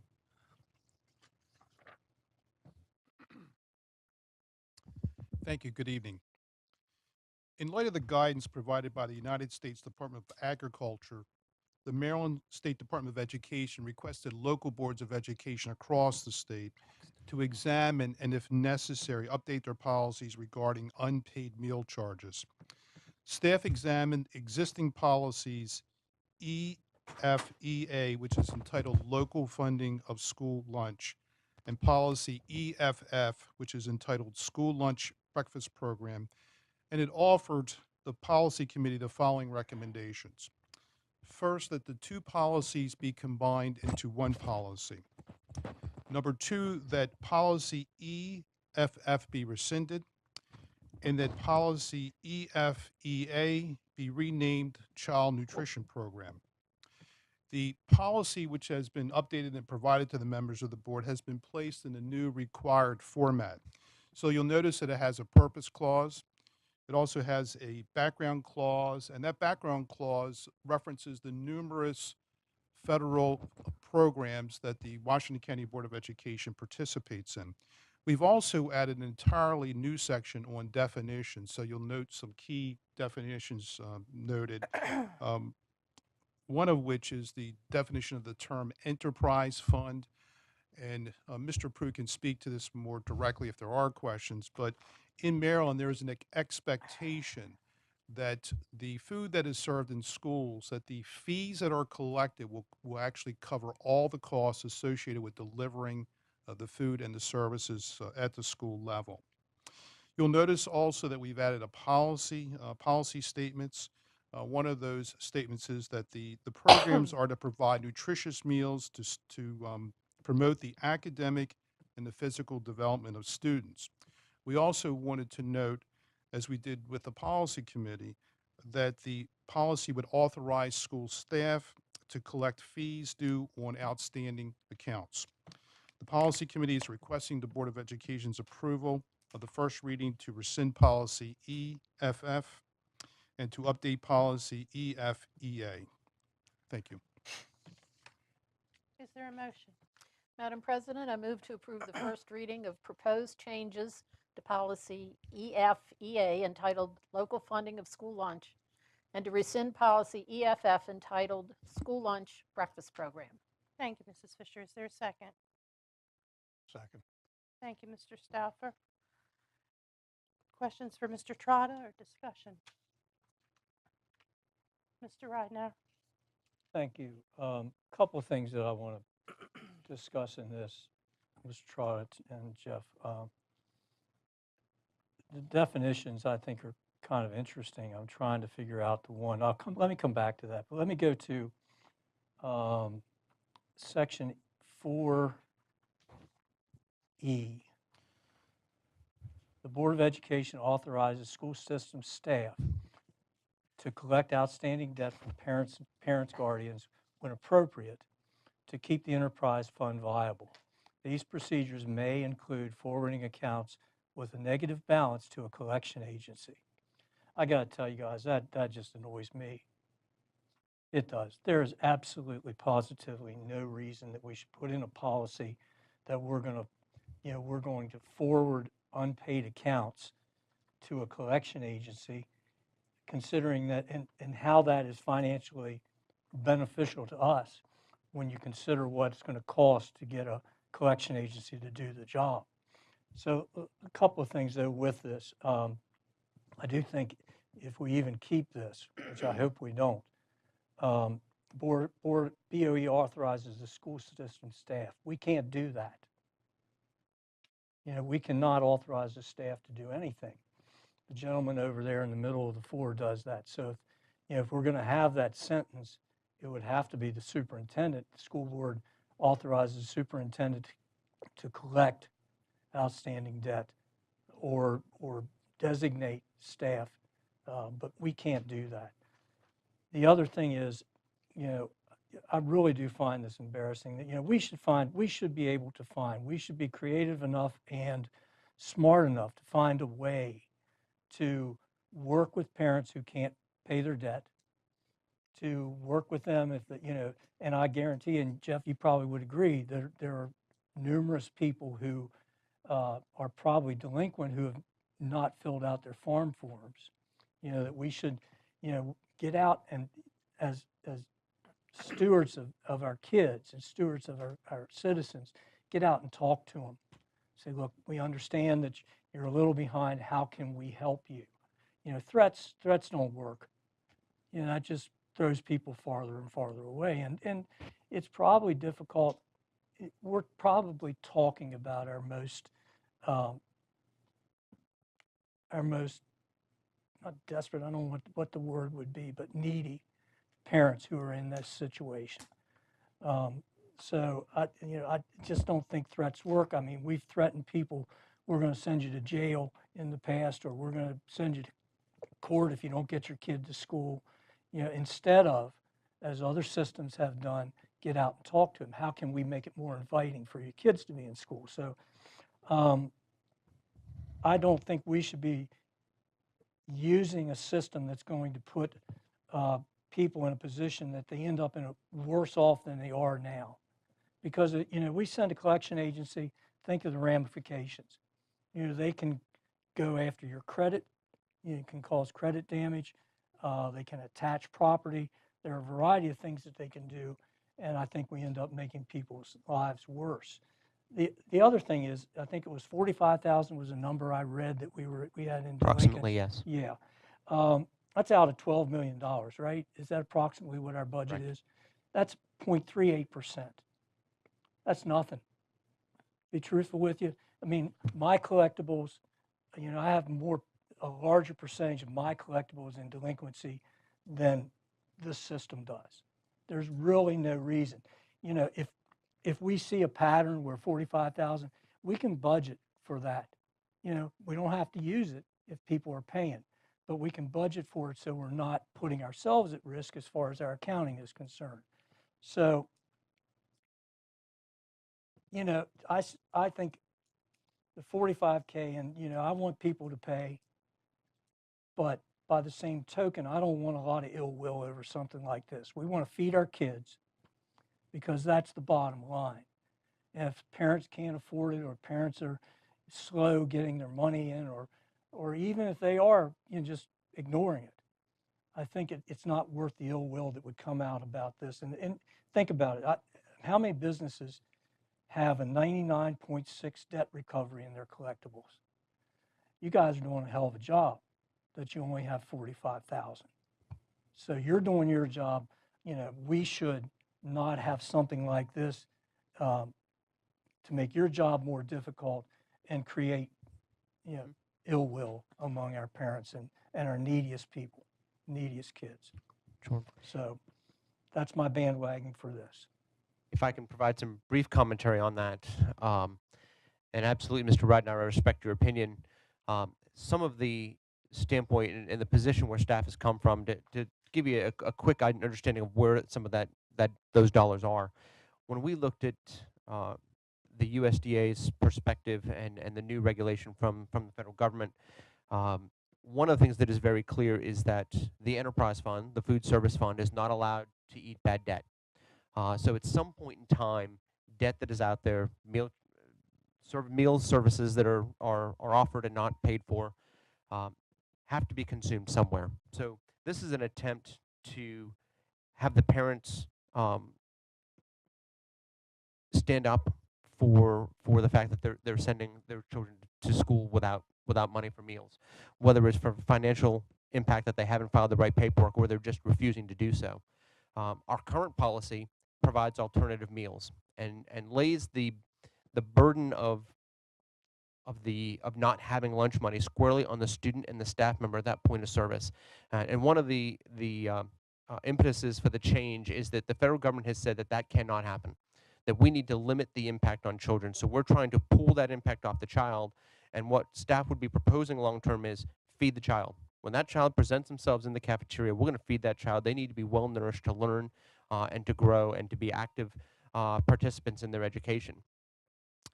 If there's not potentially a ramification down the line, we have a fear that this $45,000 is going to blossom over time.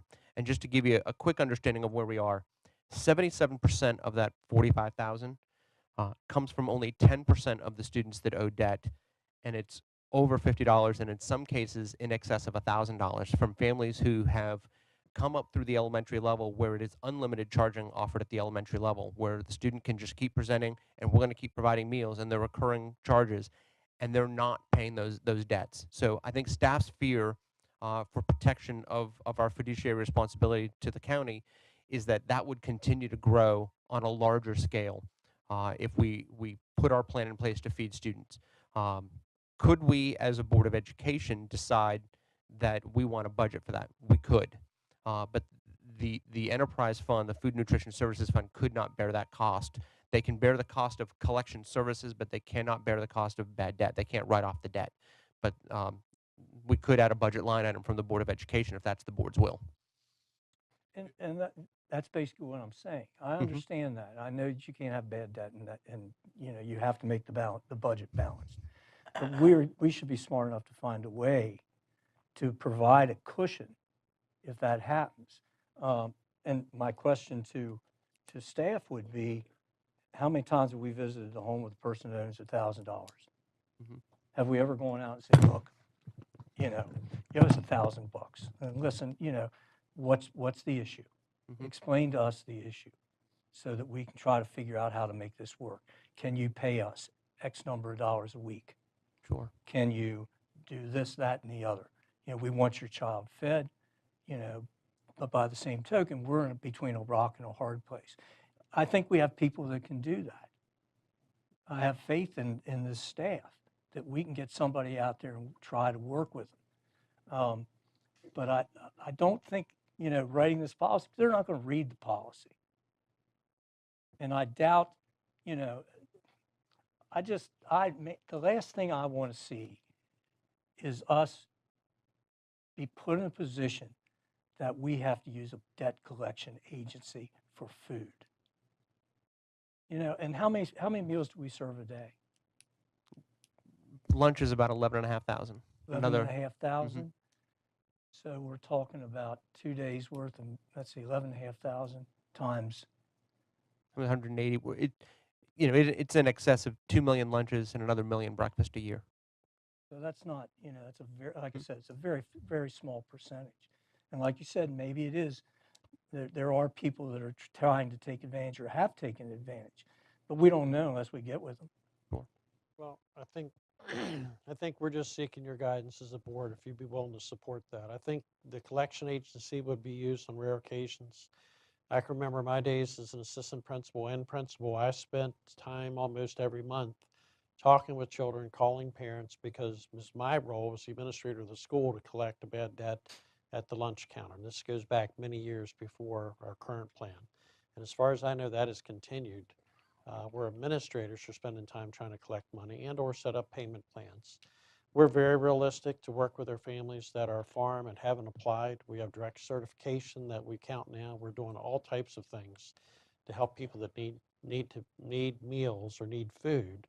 We have, Micah's Backpack we're partners with. We're serving breakfast, lunch, supper. We're doing all types of things to help feed children. We want to see them fed. We want to see them have a great education. I think this would be more of a last resort than a first resort. The collection agency, I assume, takes some portion of the money off the top, and we would recoup some of the money.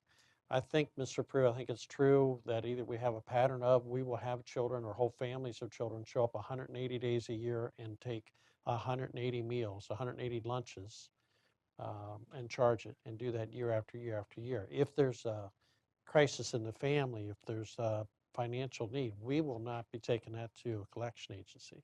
We'd be working with the family, trying to work around that. We're just trying to use this as one of the tools in the toolbox for people who are abusing the system. I think that's their only interest. If that's not the will of the board, then we need to be prepared to pay the offset the debt after staff has done a reasonable attempt to collect money, whether it's food service staff or administrators of the school, or whether we use PPWs or whatever. It will detract from some of the rest of the mission of the school system. So those are options. We're just asking to have this as an option. If it's not the will of the board, we certainly would acknowledge that. Mrs. Fisher. I'm wondering if it would be acceptable, Mr. Breidenauer, to say these procedures may include, as a last resort, forwarding accounts with a negative balance to the collection agency. Here's the funny thing about this. Let's say we do send it to a collection agency. What percentage are they going to get? Probably somewhere in the neighborhood of 50%. I think it'll be less than that. I think it'll be depending on the age of the debt. Okay, so we still Their collection fee grows. We still come out with $20-some thousand worth of debt. We still have to find a way to cover that. We may get it all, but they're going to buy it from us. But I just, no, Jack, with all respect, I appreciate that, but, and again, I'm one of 6 here tonight. I don't like it. I mean, it's pretty obvious. I don't like it. It bothers me a lot. I don't think it's worth it. I think that there are ways that we can make it work. Maybe we'll get some of it back if we work a little harder as individuals or as a group to try to convince parents, look, we need help too. But we're here to help you too. And what can we do to make this easier on you? If you're having a tough time, tell us. We want to help. But threatening with a collection agency, which could get very ugly, be truthful with you, I can't buy that. I'm sorry, I apologize. I want it to go.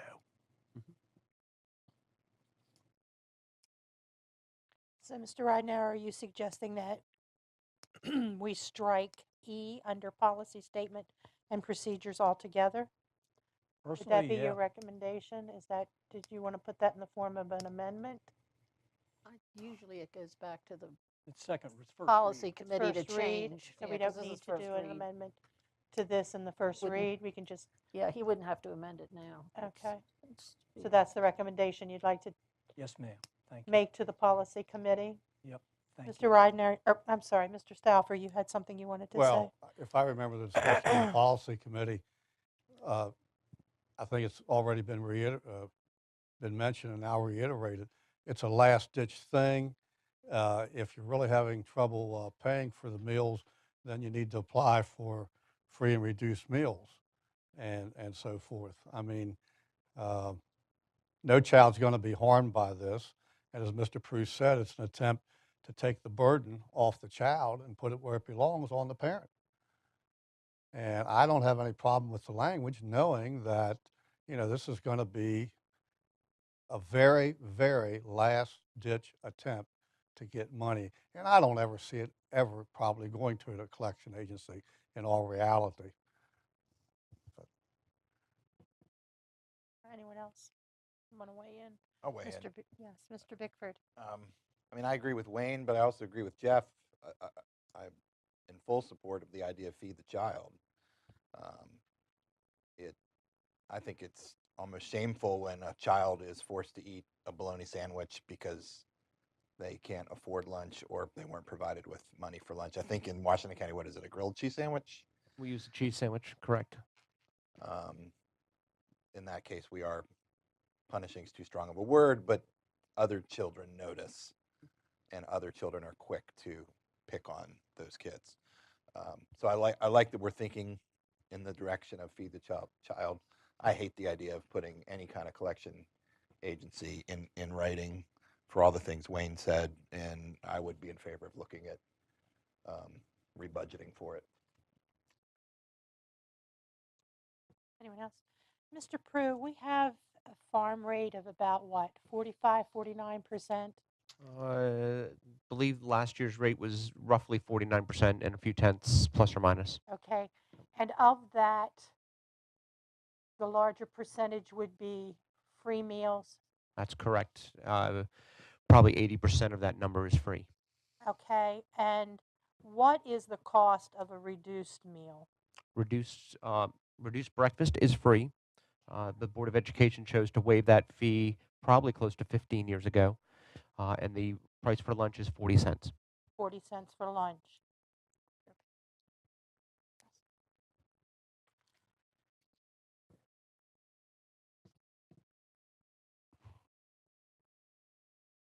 Can you see where I'm thinking?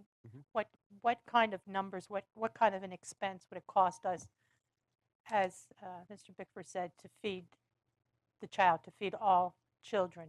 If the board were to assume the cost of providing those meals to the other 51% of our student population, what kind of a number are we looking at having money to budget?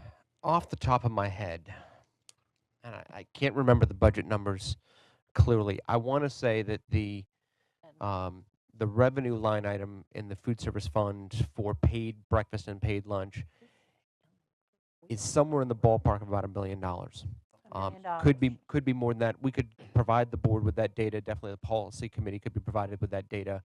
That being said, I'd want to couch that with, if you're providing free meals to all, you're likely going to see an increase in consumption, which could increase the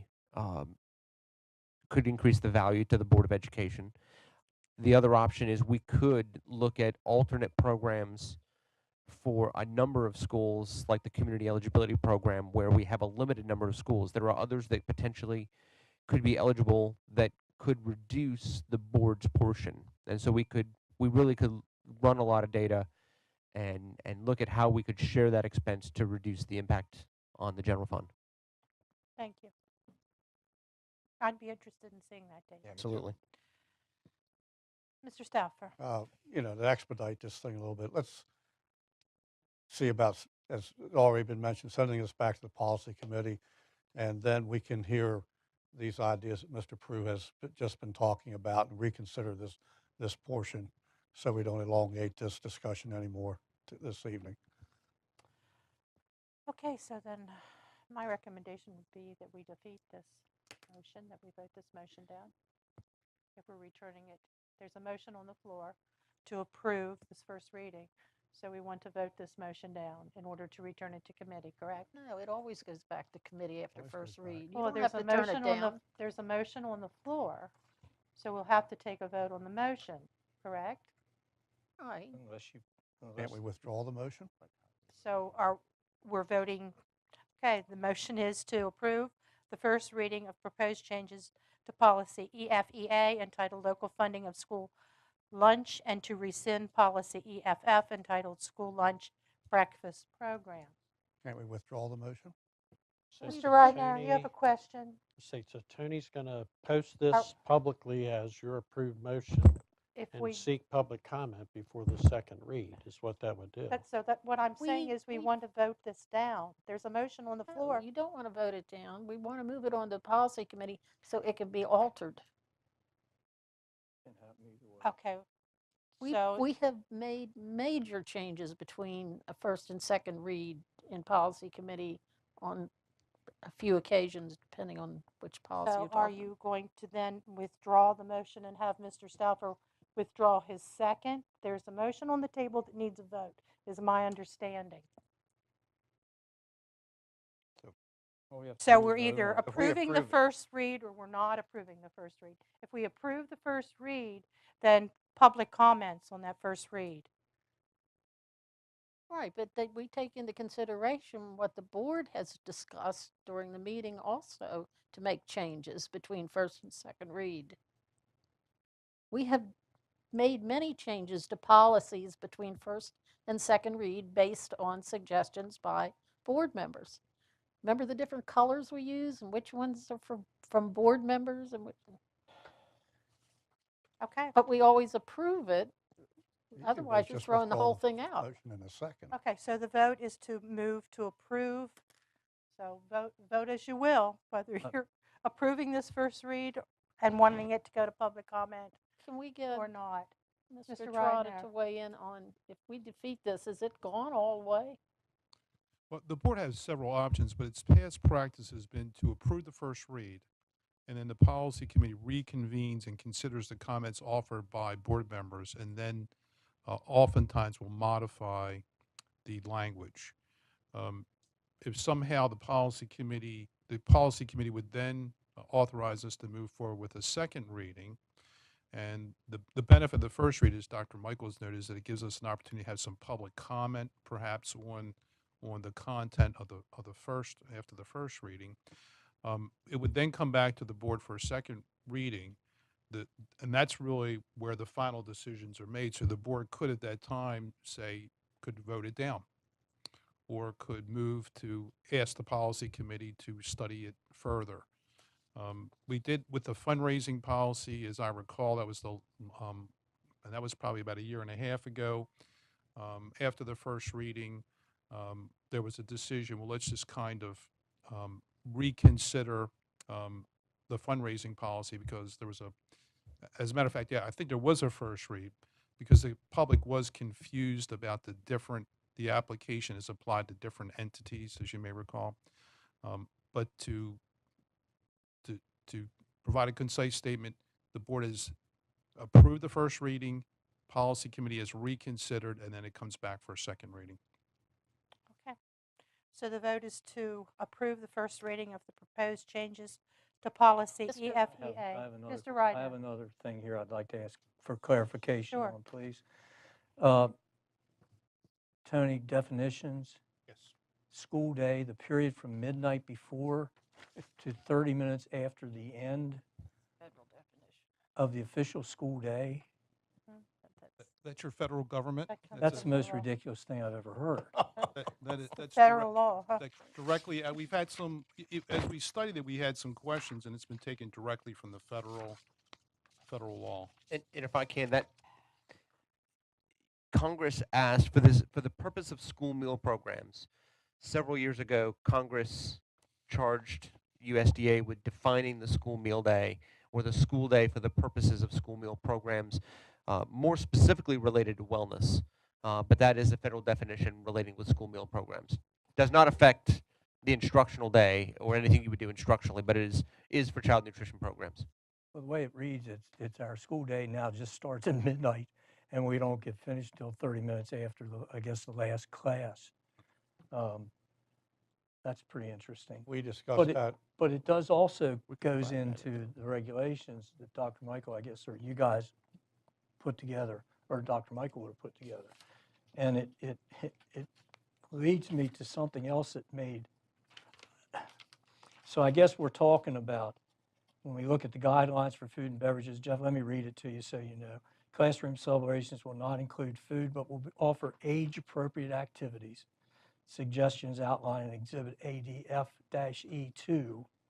And number 2 on that, teachers and school organizations will not use candy or other food during the instructional day as a reward system for students. Somebody's got to explain to me how giving a kid a cupcake once a month is going to ruin their health and well-being. And we're taking responsibility for that, which is interesting too, because you go on, and I'm on a roll, guys. You go on in this, and it talks about, the healthy choices. One of the healthy choices is smart snacks in schools. Be a grain product that contains 50% more whole grains by weight. Have a whole grain as the first ingredient. I don't feed my dog stuff that has grain as a first ingredient. You know, the most recent research on wellness and nutrition, they're talking about grain as being, you know, almost like a child abuse.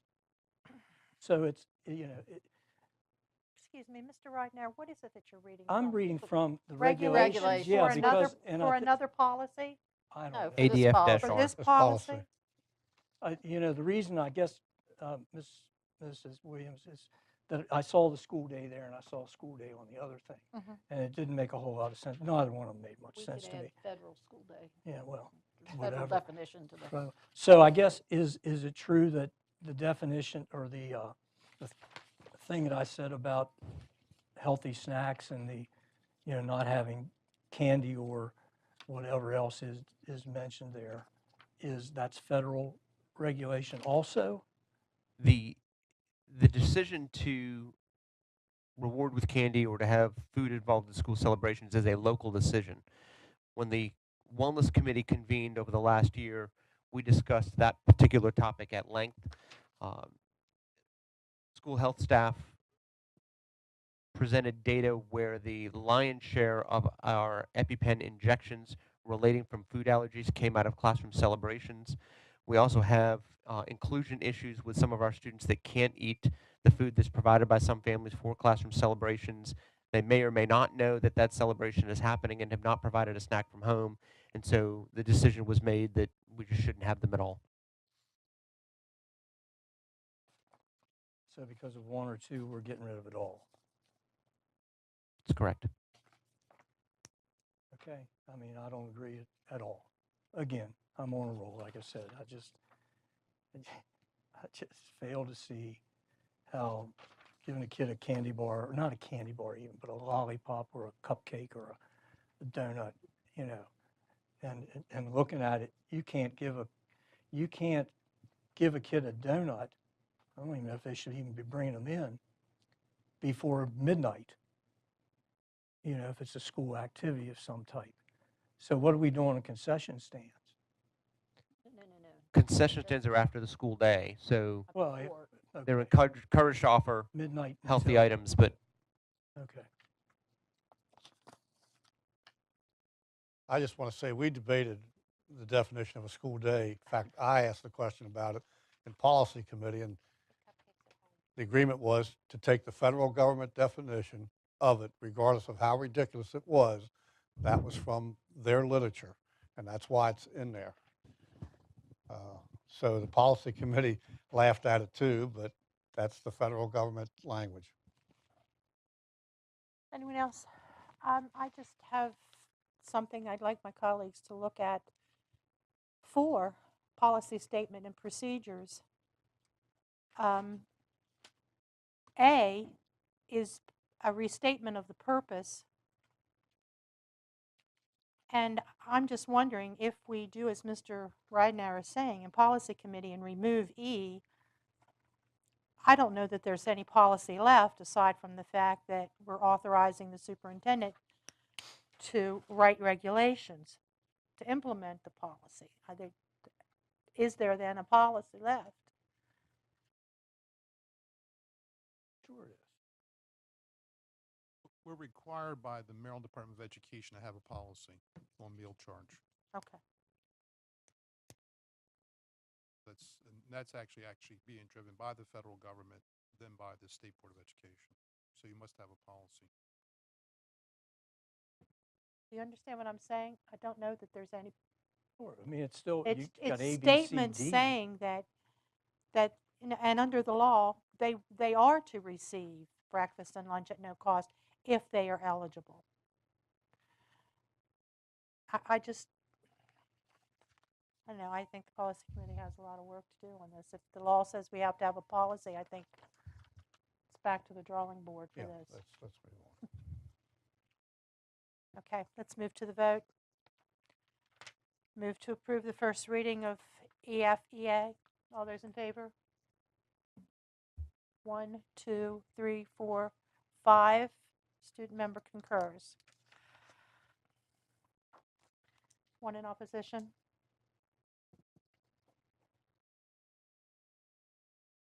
Thank you, Mr. Trotta. Thank you. And we'll have Thank this, you, Mr. Prue. we'll have this on the agenda for the next policy committee meeting, which I believe is next week. Thank you. Thank you. All right, so we're on to Mr. Trelawney, is that what you- another policy, which is the first reading of proposed policy JICI, the policy on the administration of overdose reversing medications such as naloxone. I have difficulty pronouncing that. Naloxone. Naloxone. Mr. like to pro- Trotta. Provide some background information on this. The General Assembly enacted a new law that requires boards of education in Maryland to adopt a policy that authorizes a school nurse, school health service personnel, and other school personnel to administer overdose reversing medications to a student or other person located on school property. The new law also requires a local board to obtain and to store these medications on school property and to expand its curriculum on this subject. The law also provides that a local board or its local health department must provide outreach to the community on this topic. I'm pleased to report that significant progress has already been made on implementing the requirements of this law. Under the direction of Dr. Akers and Janice Howes, who serves as the director of the school nursing program, they have been working very closely with the local health department, and I'm pleased to report that all the school nurses have been trained and that many of the school principals have also been trained.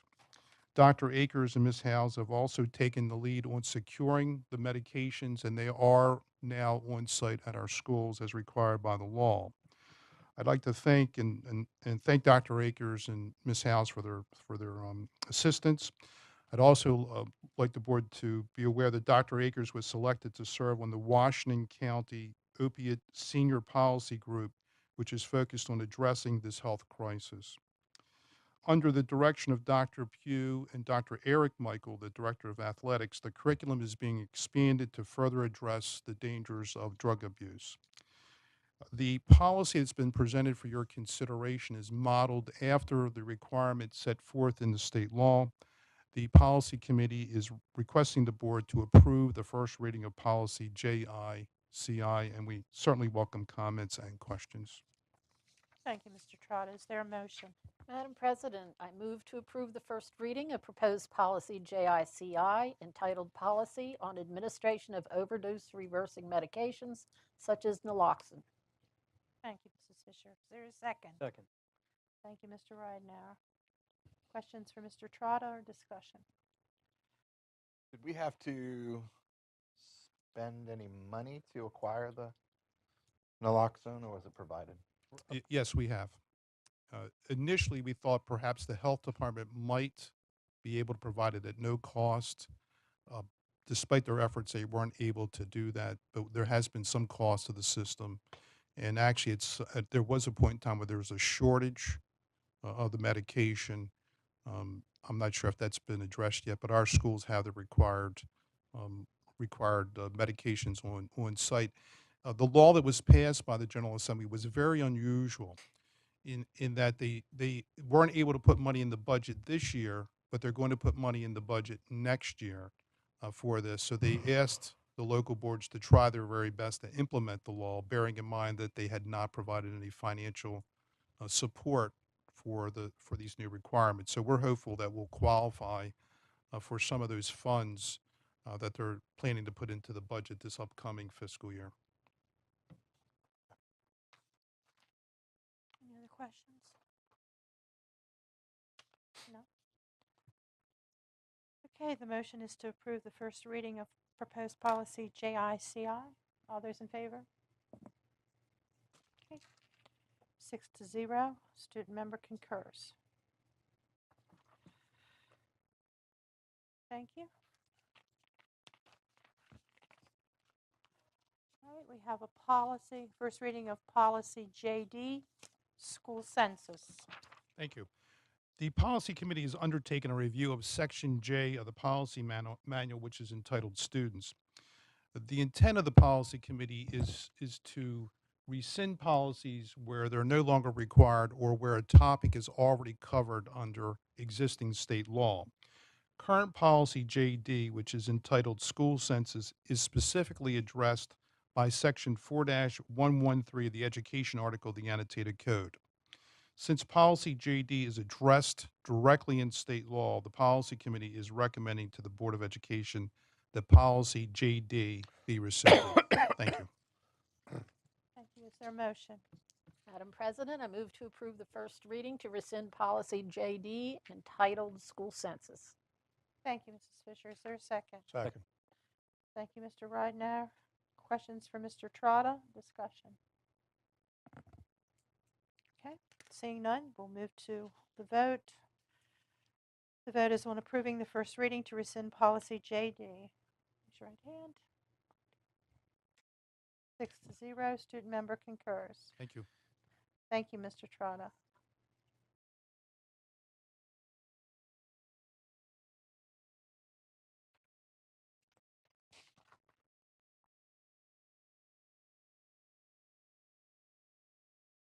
Okay. Our next item on the agenda is recommendation of board members to participate in the training on the new meetings, the new Open Meetings Act for public bodies.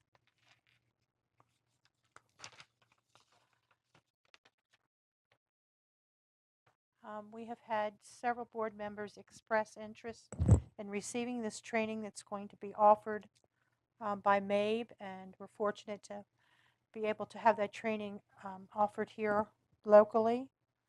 So those people interested thus far are Mrs. Fisher, Mr. Stauffer, Mrs. Murray, myself, Mr. Bickford, and Mr. Guessford.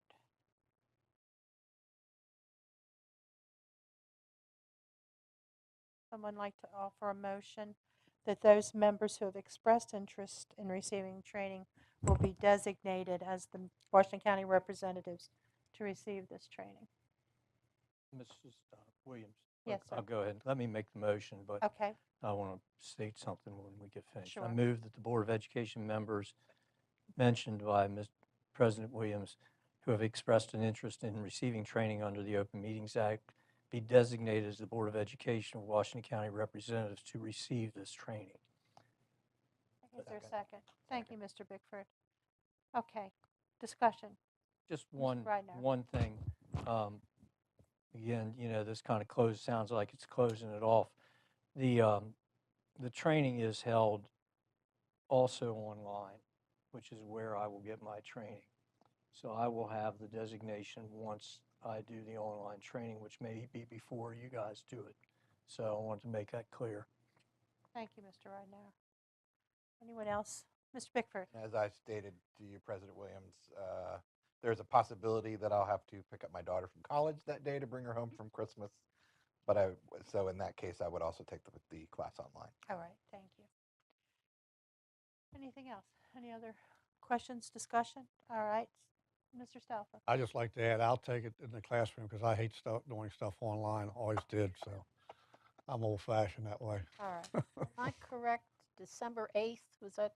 Yes, The date, the okay. training locally is December 8th. There are other options available at MABE At MABE, I headquarters in know. Annapolis.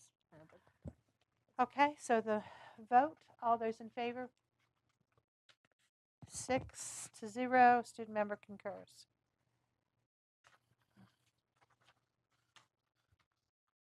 Thank you. And the next item is to address committee assignments for MABE committees. And in the past, these have been self-nominations. Individuals have volunteered, expressed an interest, and been affirmed by the board. First committee is budget. Do we have anyone interested in serving on the? Thank you, Mr. Bickford. Legislative. I've done that in the past. I'd be happy to do that unless there's someone else interested doing that. Okay. It's recommended that there be an alternate for that. Already said I would do that if Okay, there's no Mr. objection. Stauffer. Conference program, I would like to do that. Is there anyone else interested in conference committee? That's the plan for the annual. That is to conference, correct? plan, that is to plan for the conference, yes. You'd like to do that? All right. I winked you into it. Federal Relations Network? No? Nominating committee? I've done that in the past, but I think I have to recuse. I can't do it now since I'm on Okay. the board of directors. So. Someone else interested in being on the nominating committee? I would do it, but I don't think I know enough of the individuals to make suggestions for that. I'll do it if no one else wants to do it. All right. Mr. Stauffer? Policies and procedures? And resolutions. I've done that in the past. I'd be happy to do that if there's no one else interested in being a representative on that committee. And the last one is the MABE Awards Committee. I can do that. Okay. Jackie's going to do it. I'll do it. I think I can do it without going down to Annapolis. Yeah, I would imagine they send Okay. the submissions to you. I can't drive that far. Okay. Mrs. Fisher, thank you. Sign up really as an alternate for the conference program, but you'll be involved. Okay, could we have a motion to endorse Mr. Bickford for the Budget Committee, Melissa Williams for the Legislative Committee representative with Stan Stauffer as the alternate, Melissa Williams and Linda Murray for the Conference Program Committee, Stan Stauffer for the Nominating Committee, Melissa Williams for the Resolutions Committee, and Jacqueline Fisher for the MABE Awards Committee. So moved. Thank you, Mr. Bickford. Is there a second? Second. Thank you, Mr. Stauffer. Any discussion? All those in favor? Yes, 6-0. Thank you. Abstention. Thank you. Okay. That brings us to the superintendent's report. Are you still awake? Yes, I am. Just very quickly, we'll cut my report in half, take less than 5 minutes, I think. I just want to offer my heartfelt thanks to staff who made a very successful first week of school and now started in the second week of school. I know I'll leave somebody out, but our secretaries that worked hard to enroll students, our custodians that worked hard to prepare our buildings, our tradespeople that completed just hundreds of small projects, our maintenance department, facilities department for large projects that were completed, transportation that pulled everything together for transportation, bus stops, all those types of things, just on and on, our ESP employees. But then our teachers that worked hard this summer, prepared lessons, had a successful first week with our students. I saw learning on the very first day of school, which we'd expect to see everywhere. Very pleased with that. Our administrative staff that worked hard to make a successful first week. So I hope that we can continue to repeat another 36 or 7 weeks like we did last week and like we're off to this week. And again, I just wanted to offer my heartfelt thanks to all of our staff and I guess thank our students for returning, the support that we received from our parents. Just very quickly, we're going to show a video. During my visits last week, I made 46 visits last week, where I would call a quick flyby more than a visit to the school of any length of time. But one thing I did have the opportunity to do, I shared with many, many teachers that had perfect attendance last year. To have perfect attendance as a teacher, not only you can't miss sick days, you can't even take personal days. So this is perfect attendance. Things like jury duty, bereavement leave, that type of thing. Professional development doesn't count against you, but it's quite an accomplishment. Many of these people had perfect attendance for 2, 3, some as many as 7, 8 years in a row of perfect attendance. So we just have a real quick video we're just going to share of some of those folks. So, Richard.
So very proud of those individuals. I know many other people had excellent attendance. Of course, sick kids, sick parents, being around children all day long. People get the flu, things like that. So this is not to say that any of these people were any more special, but I did want to recognize them for perfect attendance, their dedication to their students. What was really particularly gratifying was as I approached the teacher or as we left their room, if I happened to be with the principal or somebody, they would frequently say what a great teacher these people were, in addition to having perfect attendance, which I thought was really special. So with that, that's the end of my report. Thank you. Thank you, Dr. Michael. Okay, we have personnel action. Dr. Bishop. Good evening, Dr. Michael, Mrs. Williams, Mr. Stauffer, and board members. As discussed earlier in closed session, there are several personnel actions tonight for your review and approval. Is there a motion?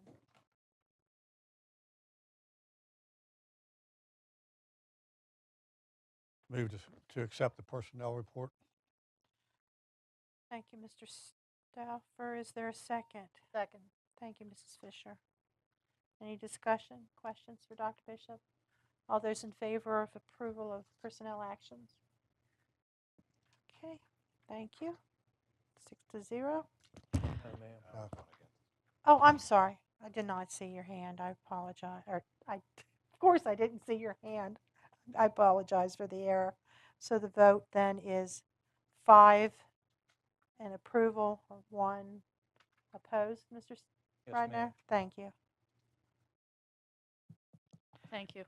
Thank you for keeping me straight.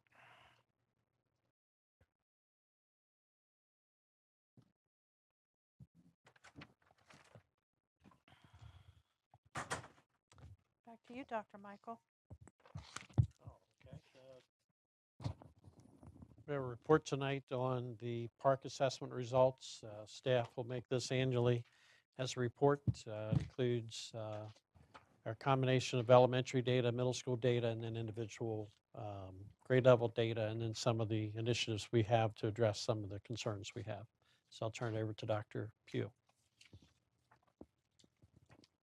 Good evening. Thank you for making it this long through the meeting. We are excited to be your final presentation. To review the 2016-17 student achievement data for our PARCC assessments. Maureen Margovich is going to walk you through a series of data slides to orient you to the actual numbers. I also have with me some members of the curriculum team here to answer any questions that you may have following the presentation. Come on. Gee. Mr. Stauffer's mic. You want to run in there and tell him he's wired? Yeah, he has his mic on. Oh. Good evening. So this first slide, and I'm going to go over this a little bit more detailed because they all follow the same pattern. This is the combined scores for elementary, English, language arts, and literacy. The bottom portion, 17.3, would be not yet met for 2015. The next one would be performance level 2 in the orange, students that partially met expectations. In the yellow, that would be students that approached expectations at performance level 3. 29.8 would be in the green, that would be students that met expectations, performance level 4. And then the last one would be for 5, performance level 5, students that exceeded expectations, 3.1 in 2015. So this shows historical trends from 2015, which is the first year that we gave the PARCC assessment, through 2017.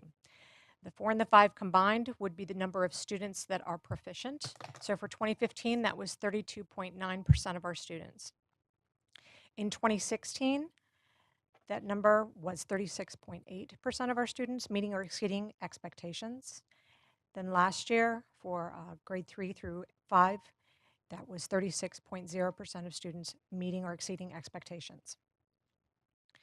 This would be elementary mathematics. So this is combined scores. In 2015, 30.3% of our students met or exceeded expectations.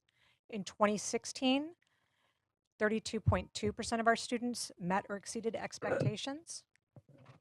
And in 2017, this past year, 29.2% of our students met or exceeded expectations. This next graphic represents just grade level. So this is grade 3. The first set of graphics is for ELA literacy. For that, 35.7% of our students met or exceeded expectations for 3rd grade, and the state average was 39.8%. For math in 3rd grade, 32.4% of our students met or exceeded expectations, and the state average was 43.0%. For grade 4, 36.2% of our students met or exceeded expectations. The state average was 41.9%. For math in grade 4, 26.9% of our students met or exceeded expectations, and the state average was, 37.4%. For grade 5, we had 36.1% of our students meeting or exceeding expectation. The state average was 41.4%. And the last of the elementary school, for 5th grade math, 28.4% of our students were proficient, with the state average at 35.5%. Now move into grades 6 through 8, so this is middle school ELA. In 2015, we had 32.2% of our students proficient. In 2016, it went to 36.8%. And then in 2017, that was 36.4%. For grades 6 through 8 math, and I want to let you know that this is for our 8th grade students that took algebra. They are not included in this graphic, so this is only including our students who took Math 6, Math 7, and Math 8. In 2015, 22.2% of our students met or exceeded expectations. For 2016, 25.3% of our students were proficient. And in this past year, 2017, 24.5% of our students met or exceeded expectations.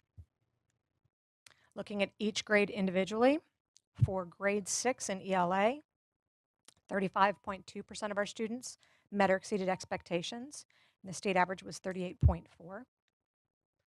For Math 6, it was 30.2% of our students met or exceeded expectations. The state average was 32.2. For grade 7, the total was 38.4% of our students meeting or exceeding expectations, with 10.6% being at the exceeded expectations. The state average was 43.1. For 7th grade math, 29.3% of our students met or exceeded expectations. The state average was 25.3. For grade 8 in ELA, the total was 35.5% of our students meeting or exceeding expectations. State average was 38.9. And then in grade 8 math, we had no students exceeding expectations, so it was a 7.1 total percent students proficient. The state average was 16.8. Moving into high school level, we are showing ELA 10, which is one of our graduation requirements. In 2015, 40.5% of our students met or exceeded expectations. In 2016, 52.7% met or exceeded expectations. And then this past year, we had 48.1% of our students meeting or exceeding expectations. The state average was 49.3. Now, when we take into consideration, is this a graduation requirement? The cut score right now, this past year, was at performance level 3. So when we include performance level 3 in those totals, we have 67.5% of our students meeting the graduation requirement for ELA 10. For Algebra 1, 28.3% in 2015 and 32.1% in 2016. This past year for Algebra 1, which is our math graduation requirement, 36.2% of our students met or exceeded expectations. But again, that cut score was included performance level 3. So when we include that, 63.2% of our students were meeting graduation requirements. The state average was 60.5. This next slide summarizes our students' performance in English language arts by race. And the total number of students is the first bar at 15,016. And you can see that there is an achievement gap for students who identify as African American, the 4th bar, Hispanic, the 5th bar, and then two races or more, which would be the 7th bar. And in this case, one of our sample sizes is too small and is suppressed due to the size. For math, we see a similar trend. We do have a number that is slightly different, 14,485 students taking the test. This is because students take the test in high school as the end of a course, so we don't necessarily have the same number of kids in math and English courses, though all 3rd through 8th take a math and English test every year. When we look at the next set of slides, we look at special group, which includes all students, again, the same as the race slide. We look at students who are disabled with a 504, that would be where they're eligible for accommodations so they could access the curriculum. Special education, so these are students with an individualized education plan. Students who are limited English proficient, or students who are qualifying for free or reduced meals. So you can see when we compare to all students, we do have some achievement gaps in our students in a special group. We see a similar trend with math. In this next chart, it illustrates our proficiency percentages and state rankings in all of our English language arts and literacy PARCC assessments from 2015 to 2017. If you follow across the first row, in the purple column, you begin with the ELA grade 3 test. Moving into the green, you'll see the percent meeting or exceeding standards in 2015 was 29.4. and the rank among the 24 districts was 18. Move across to 2016 in the blue, and you'll see that our percent meeting or exceeding increased to 32.3, and our rank improved to 15th. And finally, in the orange section for 2017, the percent meeting or exceeding the standard increased to 35.7, and our rank fell to 16th. We have the same chart for mathematics. This chart illustrates percentages and state rankings on the math PARCC assessments from 2015 to 2017. Following again the first row, math grade 3. In the green, you will see the percent meeting or exceeding standards in 2015 was 33.8, and the rank among the 24 districts was 14th. Move across to 2016 in blue, and you'll see that our percent meeting or exceeding increased to 34.2, and our rank declined to 22nd. And finally, in the orange section for 2017, the percent meeting or exceeding standard decreased to 32.4, and our rank remained the same at 22nd. Also in grade 7, there's a note there that you'll see a little T, and that is because we are tied for 12th in the state in 7th grade. So the data has been available for a bit, and we've been studying it deeply internally. And the question now is, how are we responding to the assessment results? It's important to note that the work that has been occurring this summer and all of last year has been to really implement a brand new curriculum. Last year was the first year for our curriculum, which was aligned and designed by teachers for teachers, and we've just kicked off our second year of implementation. We've made continuous revisions to the curriculum modules based upon teacher feedback, and we've added additional tools and resources to support teachers as they create those learning plans to guide students towards mastering the standards. We also know that in anything new, we have to provide time and support for people to make significant shifts in how they're designing instruction. In order to help all teachers effectively utilize the essential curriculum, we have a variety of professional development options focusing on understanding and implementing the essential curriculum to positively impact the outcomes for students. The Division of Curriculum is working daily to provide personalized professional development for all the leaders, administrators, school teams, and teams of teachers and individual teachers. We've held a variety of summer workshops, well attended, many of them, and opened the school year with a supervisor-led professional development for teachers. We've also developed online professional development modules for teachers and administrators to access anytime, anywhere, given our shortened calendar, and we've restructured our leadership council for principals and lead teacher meetings to focus solely on curriculum and instruction and leadership for these core content areas. With the board's support, we've added new resources for teachers. We've implemented common assessments and PARCC-aligned diagnostic and interim assessments to help teachers determine student progress towards the standards in math and English. This information allows the teachers to adjust instruction in real time to target individual students' strengths and support their areas of weakness while monitoring progress towards those grade level standards. We've implemented additional digital resources, one through Discovery Education to support a deep conceptual understanding of mathematics in grades 6 through 8 and Algebra 1, and Apex to provide tutorials for students who need enrichment or intervention in many of our courses. Finally, we're developing an integrated system of support for students. It's comprehensive and it speaks to beyond what you would do if a student is struggling in learning, up to include what do you do if a student is struggling with social and emotional needs.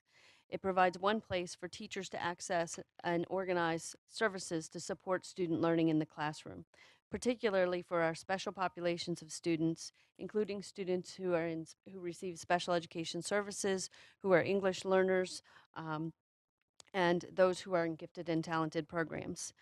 We've introduced a systemic and personalized approach to meeting students' needs in reading. We have a flowchart for literacy intervention, which is comprehensive and guides teachers towards what you would do if a student is struggling in reading. And we're currently designing customized learning plans for students who need more intensive and specific focus in instruction for middle and high schools.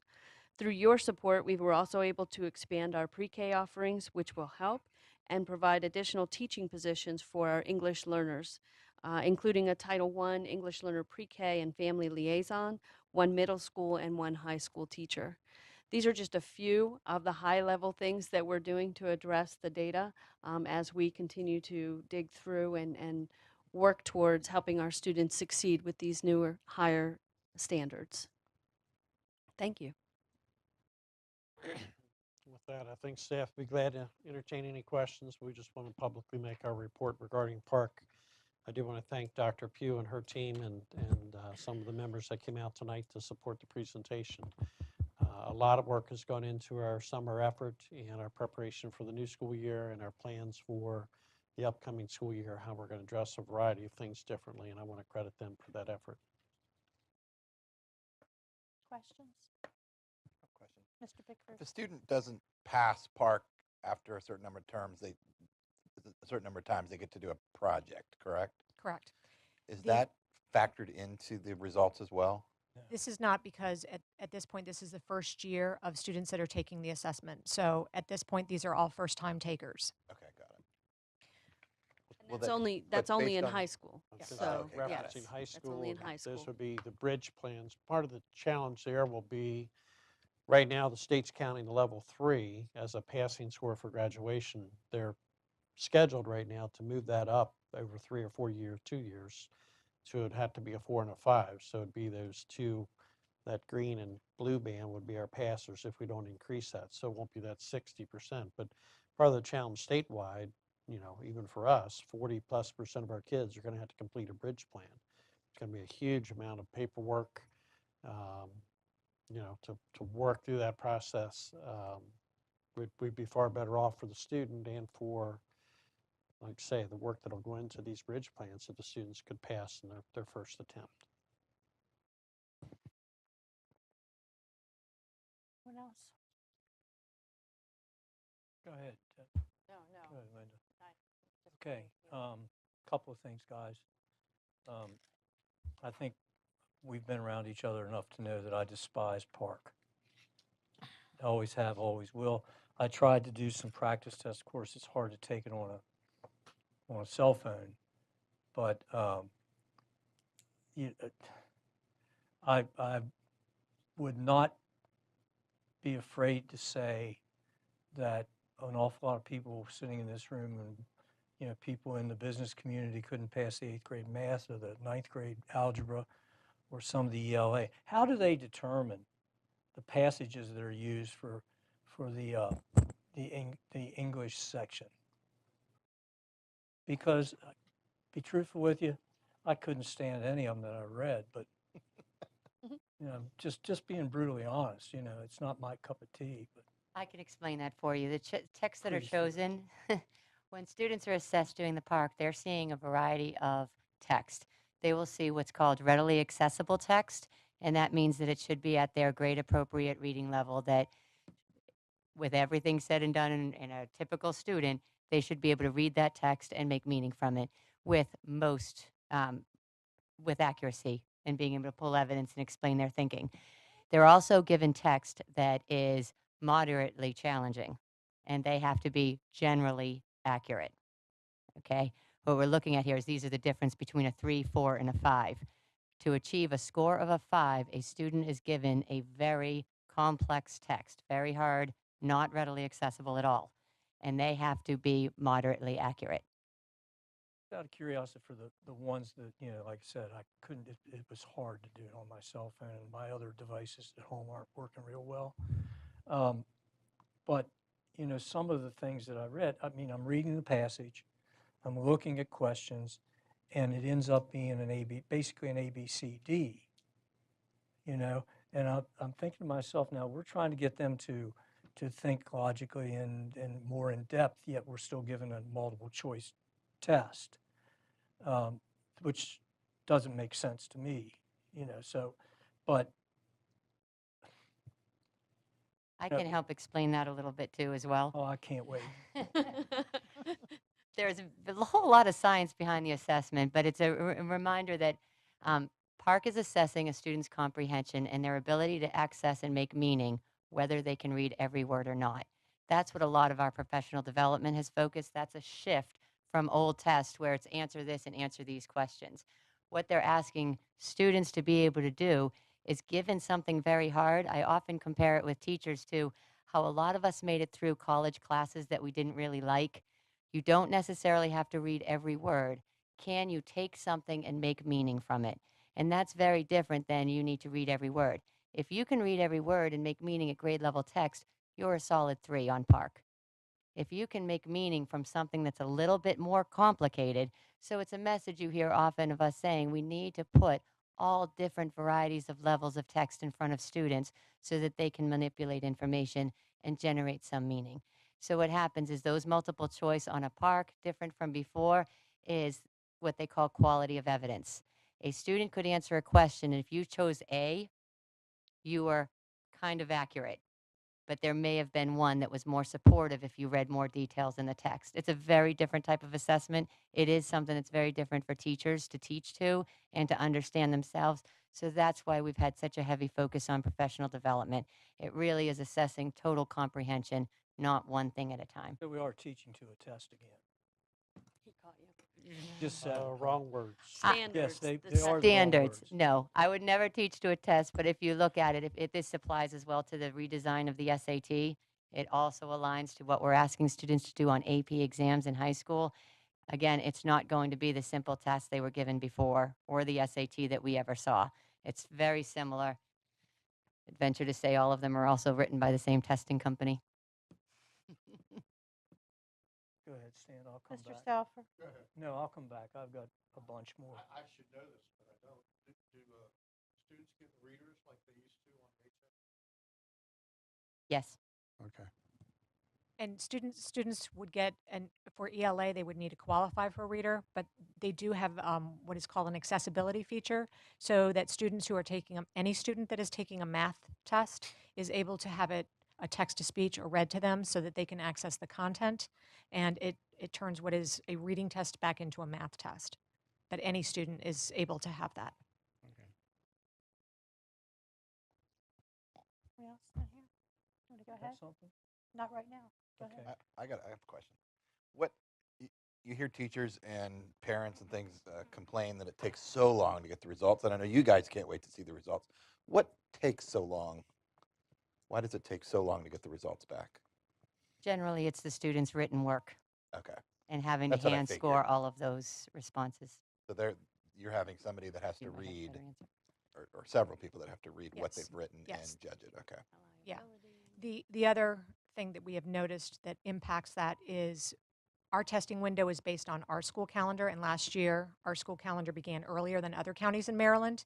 So we took it earlier, and they don't release the scores until they have all of the results back for the state of Maryland. Okay. So a county that would test later would be submitting those later, and therefore we would get our scores out at the same time.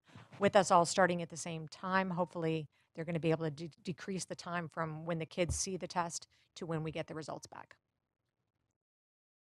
Thank you. Okay, back. Let's go back.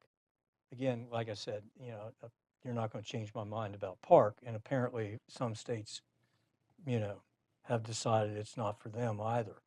I know we're stuck with it because the state is using it, but heaven only knows how long that'll last. I really can't buy into any assessment where 60% of your people are failing it. To me, that says something about either the instruction, which I don't believe 60-70% of our teachers are doing a poor job and can't teach kids to think deeply, or it's a bad test. Okay, now, we're changing apparently, through the professional development, we've made a lot of changes as far as curriculum obviously is concerned, because we got to make stuff, we have to have stuff that aligns with this test. And then the manner in which we teach our kids. Whose research are we using this time to deal with these, with the new assessment? We've had Daniels, we've had God knows how many different people who had the answers. Who's our guru right now? So you ask a lot Watch of yourself, questions. You Peggy. say a lot of statements in there. The way that we design the curriculum purposefully, because we've seen tests come and go and we've seen things change, and we didn't want that for our students. We wanted our teachers to deeply understand the standards. The standards changed, and they changed for everybody. So what the process that we used was to have our teachers read through every piece of documentation that came with those standards, the appendices, the pre-research that came with them.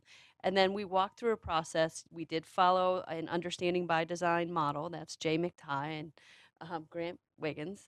But the idea was for us as a district to define what it is that's important to us for our students when they leave us.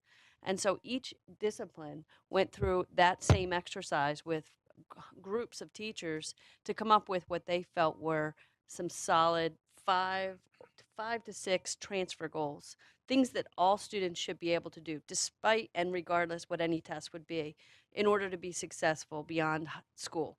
So that's what our curriculum is designed on. Our curriculum is designed on those key things that we think every student needs to have to be successful post-secondary, either college, career, work, for the types of things that are going to come in the future. And they are all centered around thinking. They are all centered around being able to make meaning and synthesis. And if you look across them, there are similarities between ELA and social studies, and they're mutually supportive.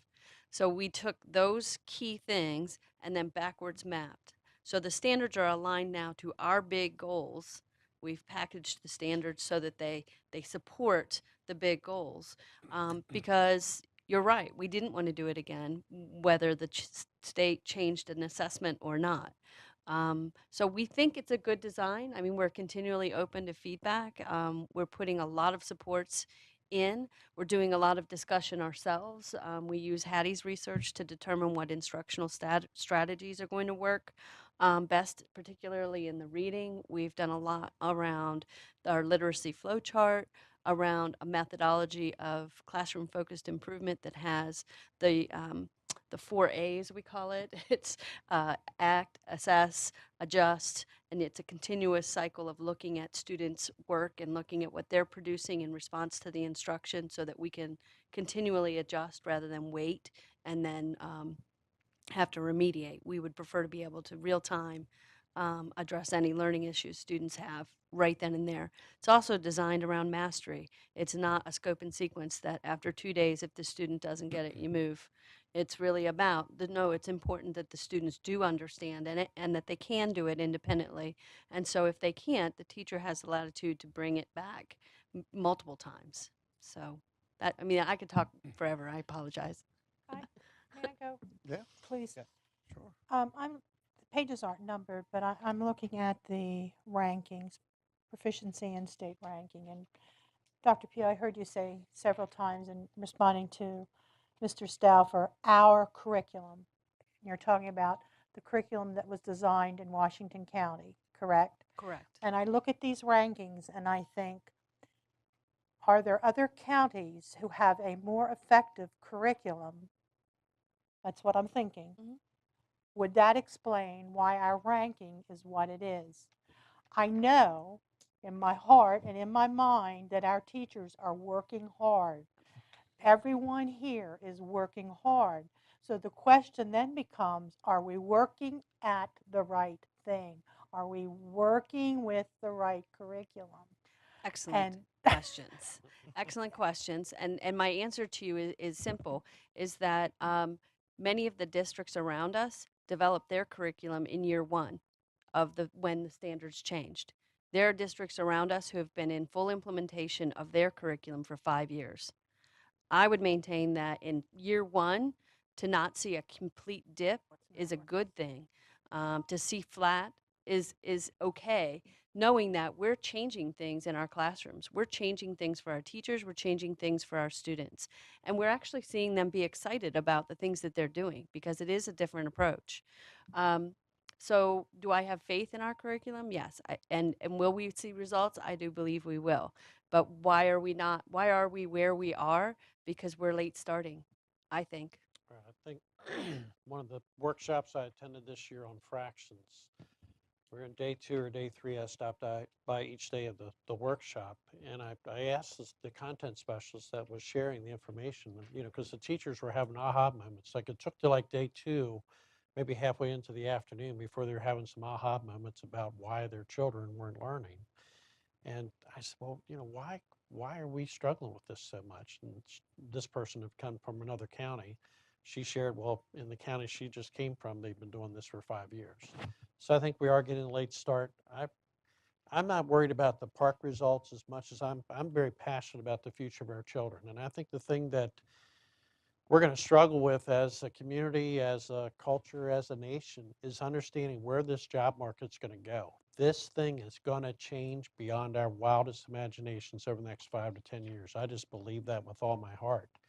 I believe if we stay stuck in the information age where we're going to teach children information and they're going to regurgitate it to us on a test, those kids are going to be left behind. Not to kind of piggyback on former legislation, but they will be left behind. A computer, a robot, artificial intelligence is going to do that work.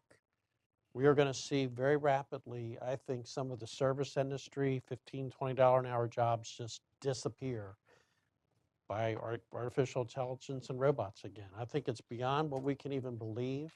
I think it's almost beyond what people are willing to share with us that are going to happen. Because, I hate to use this phrase, but maybe we can't handle the truth. We have got to teach kids to think. That is very, very different than teach them information. I'm very passionate about that. And that is going to be hard. There are school systems that have 50, 60, I don't know if anybody's cracked 70% as a school system on some of these grade levels, but a number of them are in the 60s. And they're not just the richest counties. If they can do it, we can do it. And if they're helping their children think and be successful, regardless whether it's PARCC, this thinking skill that Dr. Pugh's talking about, that's what I'm passionate about, not PARCC scores. I'm passionate that we help our children. And we have to get behind this as a community. I hope someday soon we're going to be challenging the county commissioners to get behind this effort. We have to work with our youngest children in pre-K. We have to up our game throughout our curriculum, throughout our grade levels. We need to work with our community college. Need to work with trade schools, need to work with technical schools, need to work with post-secondary, short-term, 6-month training programs, but it's still going to revolve around thinking. And I just can't express that enough. That's the passion that I have for our students in Washington County. Mr. Staffer. So if other districts have been doing this for 5 years, what kept us from doing it? I mean, what were we doing for 5 years then? Why are we behind then? I mean, that leads me to ask that question. What were we doing for 5 years then? I think the people that were here before me and my team, I think they were doing their best to address the fact that there were significant shifts that were occurring. And I think at that time they developed some good things for the teachers. I think it just wasn't a system approach. We've tried to really take a system approach so that there was a lot more that was the same that we could do together. So I can really only speak to what we began when I got here. I'm sorry. Mr. Bickford. Do we dive deep into the data to see if our smaller learning community strategy that we've had is making any difference? You want to answer it? Go ahead. Yes, you can add if I'm missing any of it. But to answer the first question, have we dug deep into the data? That would be a big old yes with an exclamation point. There are so many celebrations within the data when you look at various smaller indicators. Things that tell us that we're pointed in our right direction. For example, many of the teachers that participated in the curriculum writing truly understood the process, helped to create those common assessments. Their data was actually higher. So it tells us that some of it, like when they understand the work, and so part of our effort is to understand where we're going. Let me see, any other smaller groups that we wanted to reference. Other things to notice that might be important for the math side, even though I don't usually venture over there often, is that 8th grade dip that is so significant. I wanted to make sure, and I know Michelle would if she were here, our 8th graders, many of them start to take Algebra 1, so you are taking all of our top performing 8th grade math students out of the PARCC group because they're now taking algebra. So if that makes sense, that's an important thing to note where you see that big dip in 8th grade, they're on to another assessment. They're not taking the PARCC 8. Okay.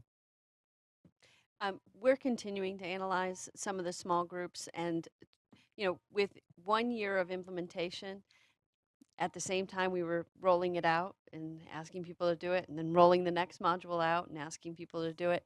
So in terms of it, is that a fair assessment of whether or not it is going to do what it's expected to do? I think that it would be easier to see trends like you're suggesting in these smaller groups by next year. With our support throughout the year, our goal is to support every school in implementing. Our goal is to support every teacher in understanding at the deepest level, and we'll be able to really look more closely to see where it's having success. Did you see like better scores with magnet schools or Barbara Ingram, Tech High, that kind of thing? Certainly with magnet schools, magnet kids generally Yeah, that's pass, true. Yeah. generally pass.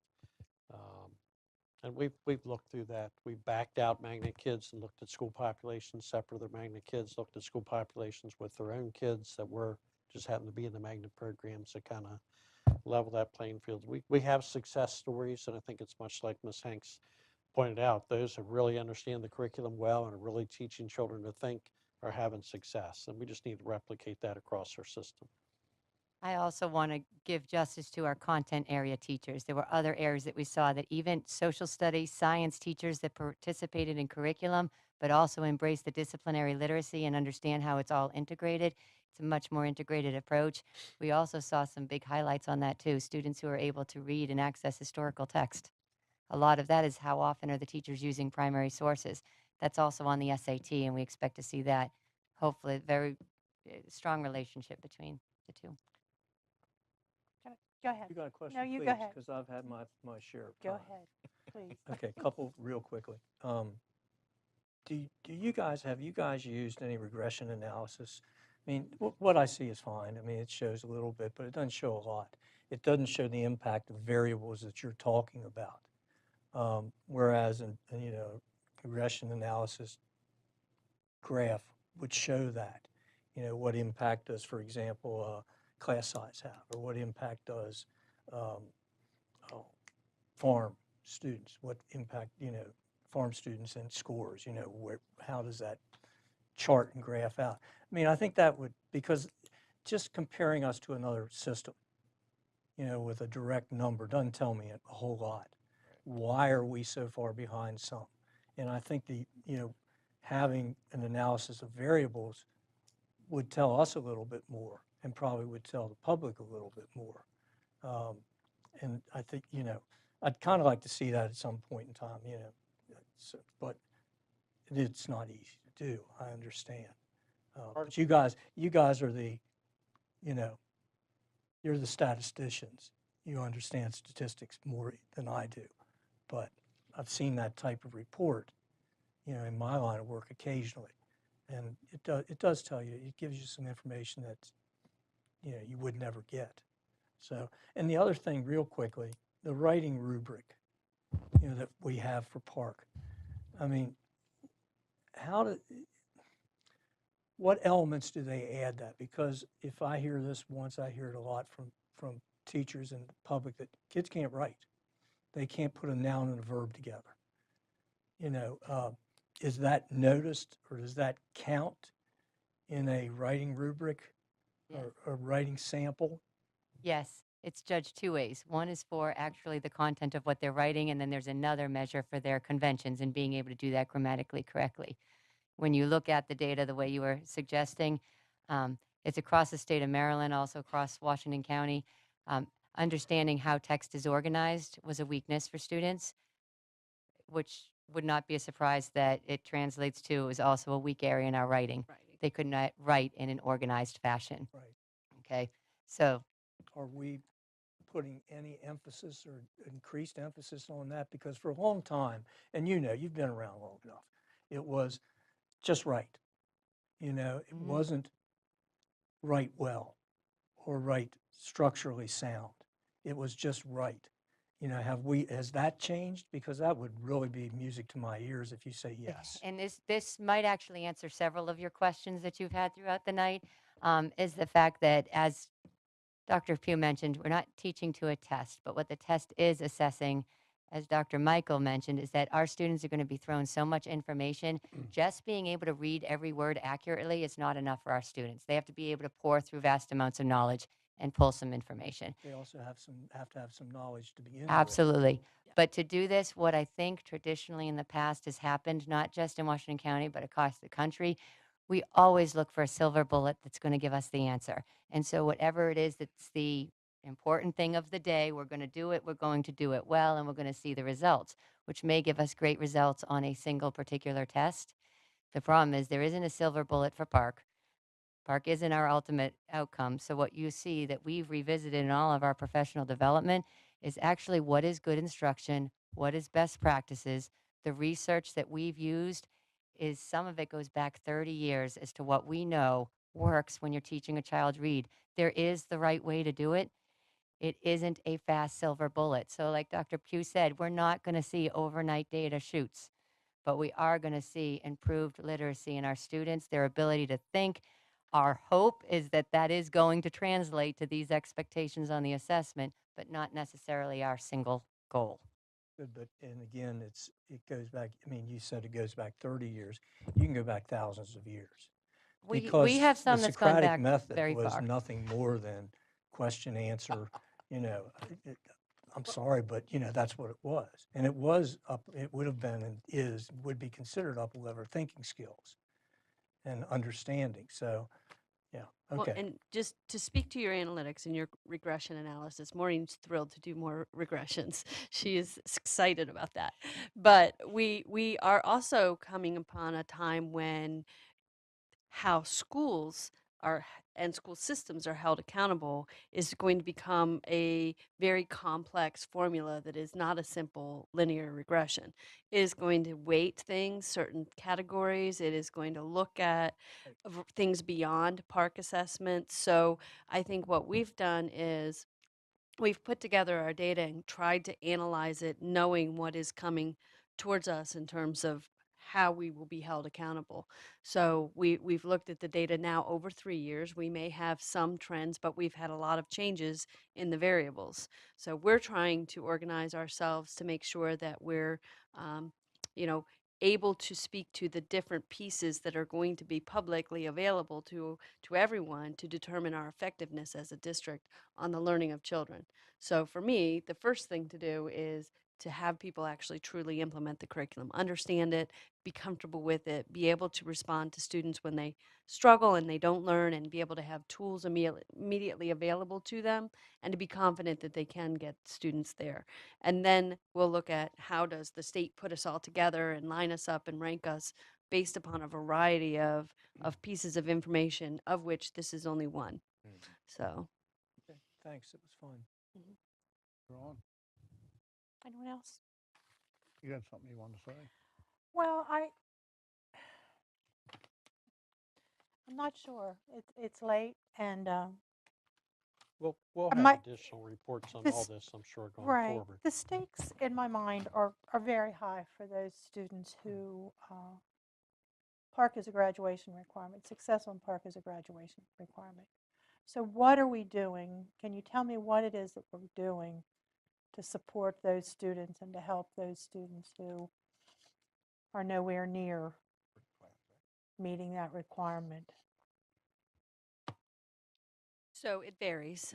Part of what we had already built in for college and career readiness, which is another indicator that the students take a test in 11th grade and determine whether or not they're ready for post-secondary. So what we've built in is if students are not successful on that they go into a transition course. So it's a whole nother course that allows them to really focus on those more basic skills that would get them to meet one of the college and career ready indicators. So our remediation efforts at the high school level are challenging because many times the issues around why a student is struggling with reading are varied. So we're looking at students who maybe have been in interventions majority of the time, but they have a cognitive processing issue. So that makes an intervention a really hard thing to show success on. So we have a variety of tools, though. Mrs. Hanks has been working with teachers to go through a process of, if a student can't comprehend, then you check fluency. If the student isn't fluent, then you check decoding, so that it's a little bit more streamlined and strategic and for every student. But working at this point one-on-one with those students who are not at the level that they need to meet the graduation requirement, because that is our goal. And we have quite a selection of options for them, so it's not a one-size-fits-all when you don't pass. Depending on what that individual student's plan is and wants to be, we have a path generated for them to be successful. And I wanted to say too that the bridge plans have changed, that we have a different type of bridge plan, which is meant to be a remediation tool. So after the student is not successful on that first PARCC exam, then they work with that bridge project in order to really build up the skills that they need to, so that they can be successful during the second time. So we've gotten some other resources from the state to help the students to build up their skills. And that's how we were using Bridge initially. Anyway, many times if you were working a student through a Bridge project, they got a deeper conceptual understanding for part of the content, and then they would retake the old HSAs and do much better. Do better. So that's it our really wasn't a substitution for right. It was success on the Correct. park. Well, it can be either. Yeah. So it's kind of an insurance policy, but it's also a remediation. Mediation. Good. Okay. Anyone else? Thank you very much. Thank you.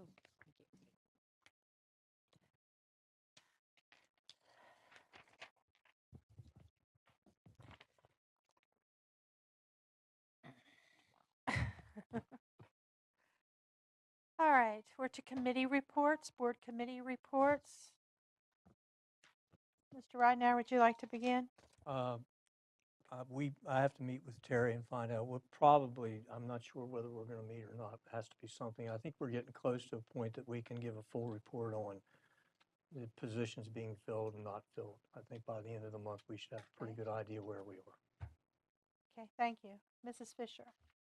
Policy Committee met on August the 29th, and we worked on primarily the 5 policies that we passed at either the first or second read tonight. We do have our next Policy Committee meeting scheduled for September 19th, and that is at 11:15 in the morning. Or I'm sorry, 9:15. Okay, thank you. Mr. Bickford. Finance Committee is scheduled to meet Tuesday, September 26th at 8 a.m. Okay, thank you. Mr. Guessford isn't here. I Is can anyone- report for facilities. Okay. We're going to meet tomorrow morning at 8 o'clock. Okay, so that's September 13th Yes, at 8 a.m. at 8 a.m. Curriculum and instruction.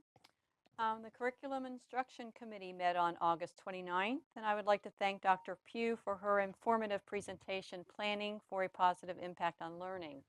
Our next meeting will be held on September 19th at 10:30 a.m. in the board conference room. That's 9:30, is that right? Yes. Oh, 10:30, I'm sorry. It's 10:30. 10:30. I apologize. Thank you. The legislative response team met. Seems like a very long time ago, but it was also on the 29th. That was a good day for committee meetings. And the legislative response team met in preparation for the legislative work session that we have coming up on October 17th, I believe, where we will be discussing our legislative core values, our legislative initiatives, and the watch list for the 2018 Maryland legislative session. Mr. Diallo, I almost forgot you. Do you have something for us about student government? The county student government is preparing for our first meeting on Tuesday, September the 26th. Okay.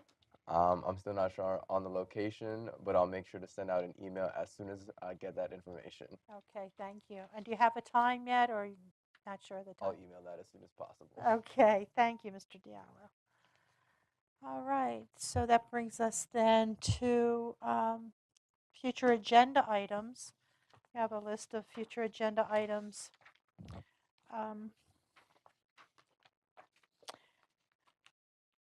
Numbers 10 and 11 have dates to be determined yet. If you have suggestions for items to be placed on the agenda, please let Mr. Stauffer or me know. I mentioned the legislative work session that we have coming up. We have, sooner than that, on September 26th, we have a work session where we will be looking at the board norms and communication processes that we talked about at our retreat. And there's a work session scheduled for November 7th that is more curriculum related, that is going to be information shared with us about Frontline that's being used for teacher evaluation and professional development. And then again, we have the MABE special training on the Open Meetings Act on December 8th. Yes? Do we know when we'll be meeting with the delegation? We don't have that information yet, so. Yeah, sometime in December. So we'll have our work session, and then we will come and have a vote on all of those things that I mentioned, core values, initiatives, all of that sort of thing, and then we'll have a meeting with the delegation. That brings us to board member comments. Mr. Diallo, would you like to start down there? Sure. Okay. So I had a productive meeting with Dr. Michael on August 31st that allowed me to not only voice my concerns and ideas about our education system, but allowed me to become acquainted with our superintendent as a person. Some ideas we discussed are alternatives to the standard gym class credit, manners on how to alleviate the weight of test fees on students, Wi-Fi filtering, revisions of the homework policy, and a reintroduction of the language immersion program in elementary schools. I look forward to working with my fellow board members and staff to hopefully realize these goals and advocate for any other issues the student body voices. Thank you. Mrs. Murray. Yes, last Tuesday I celebrated my 28th first day of school back at Salem Avenue Elementary School. I was there Tuesday morning and Wednesday morning helping my friend, kindergarten teacher, Mrs. Vicki Kane, in her classroom. It was wonderful. I thoroughly enjoyed it, and I thank her for letting me come. Friday, I had the honor of representing the Board of Ed, along with Dr. Michael, at the Children's Village Benefit Breakfast that was held at the Elks Club. And this morning, I started my volunteer service at my grandson's school, Lincolnshire Elementary School. So I'm off to a great start to the school year. Thank you. Mr. Bickford. I'd like to welcome back teachers and students, and it does sound like I'm very pleased to hear that it's been a smooth process. I'm sure I echo my fellow board members in congratulating our world champion, Aaron Brooks from North High, who did very well against Russia in Greece, and that's been a lot of fun to follow his path. And we possibly could have a future Olympian right here from Washington County. So that's all I have.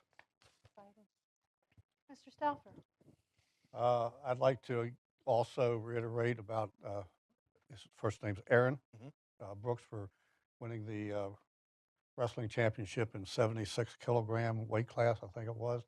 And also, it was an article in the paper, and you'll have to forgive me, I'm a septuagenarian and I forget names, but the young man from South High, we had him here, who won the trig competition and so forth, which is something I could have never done. But it was an excellent article in the newspaper, and we're off to a good school year, and that's it.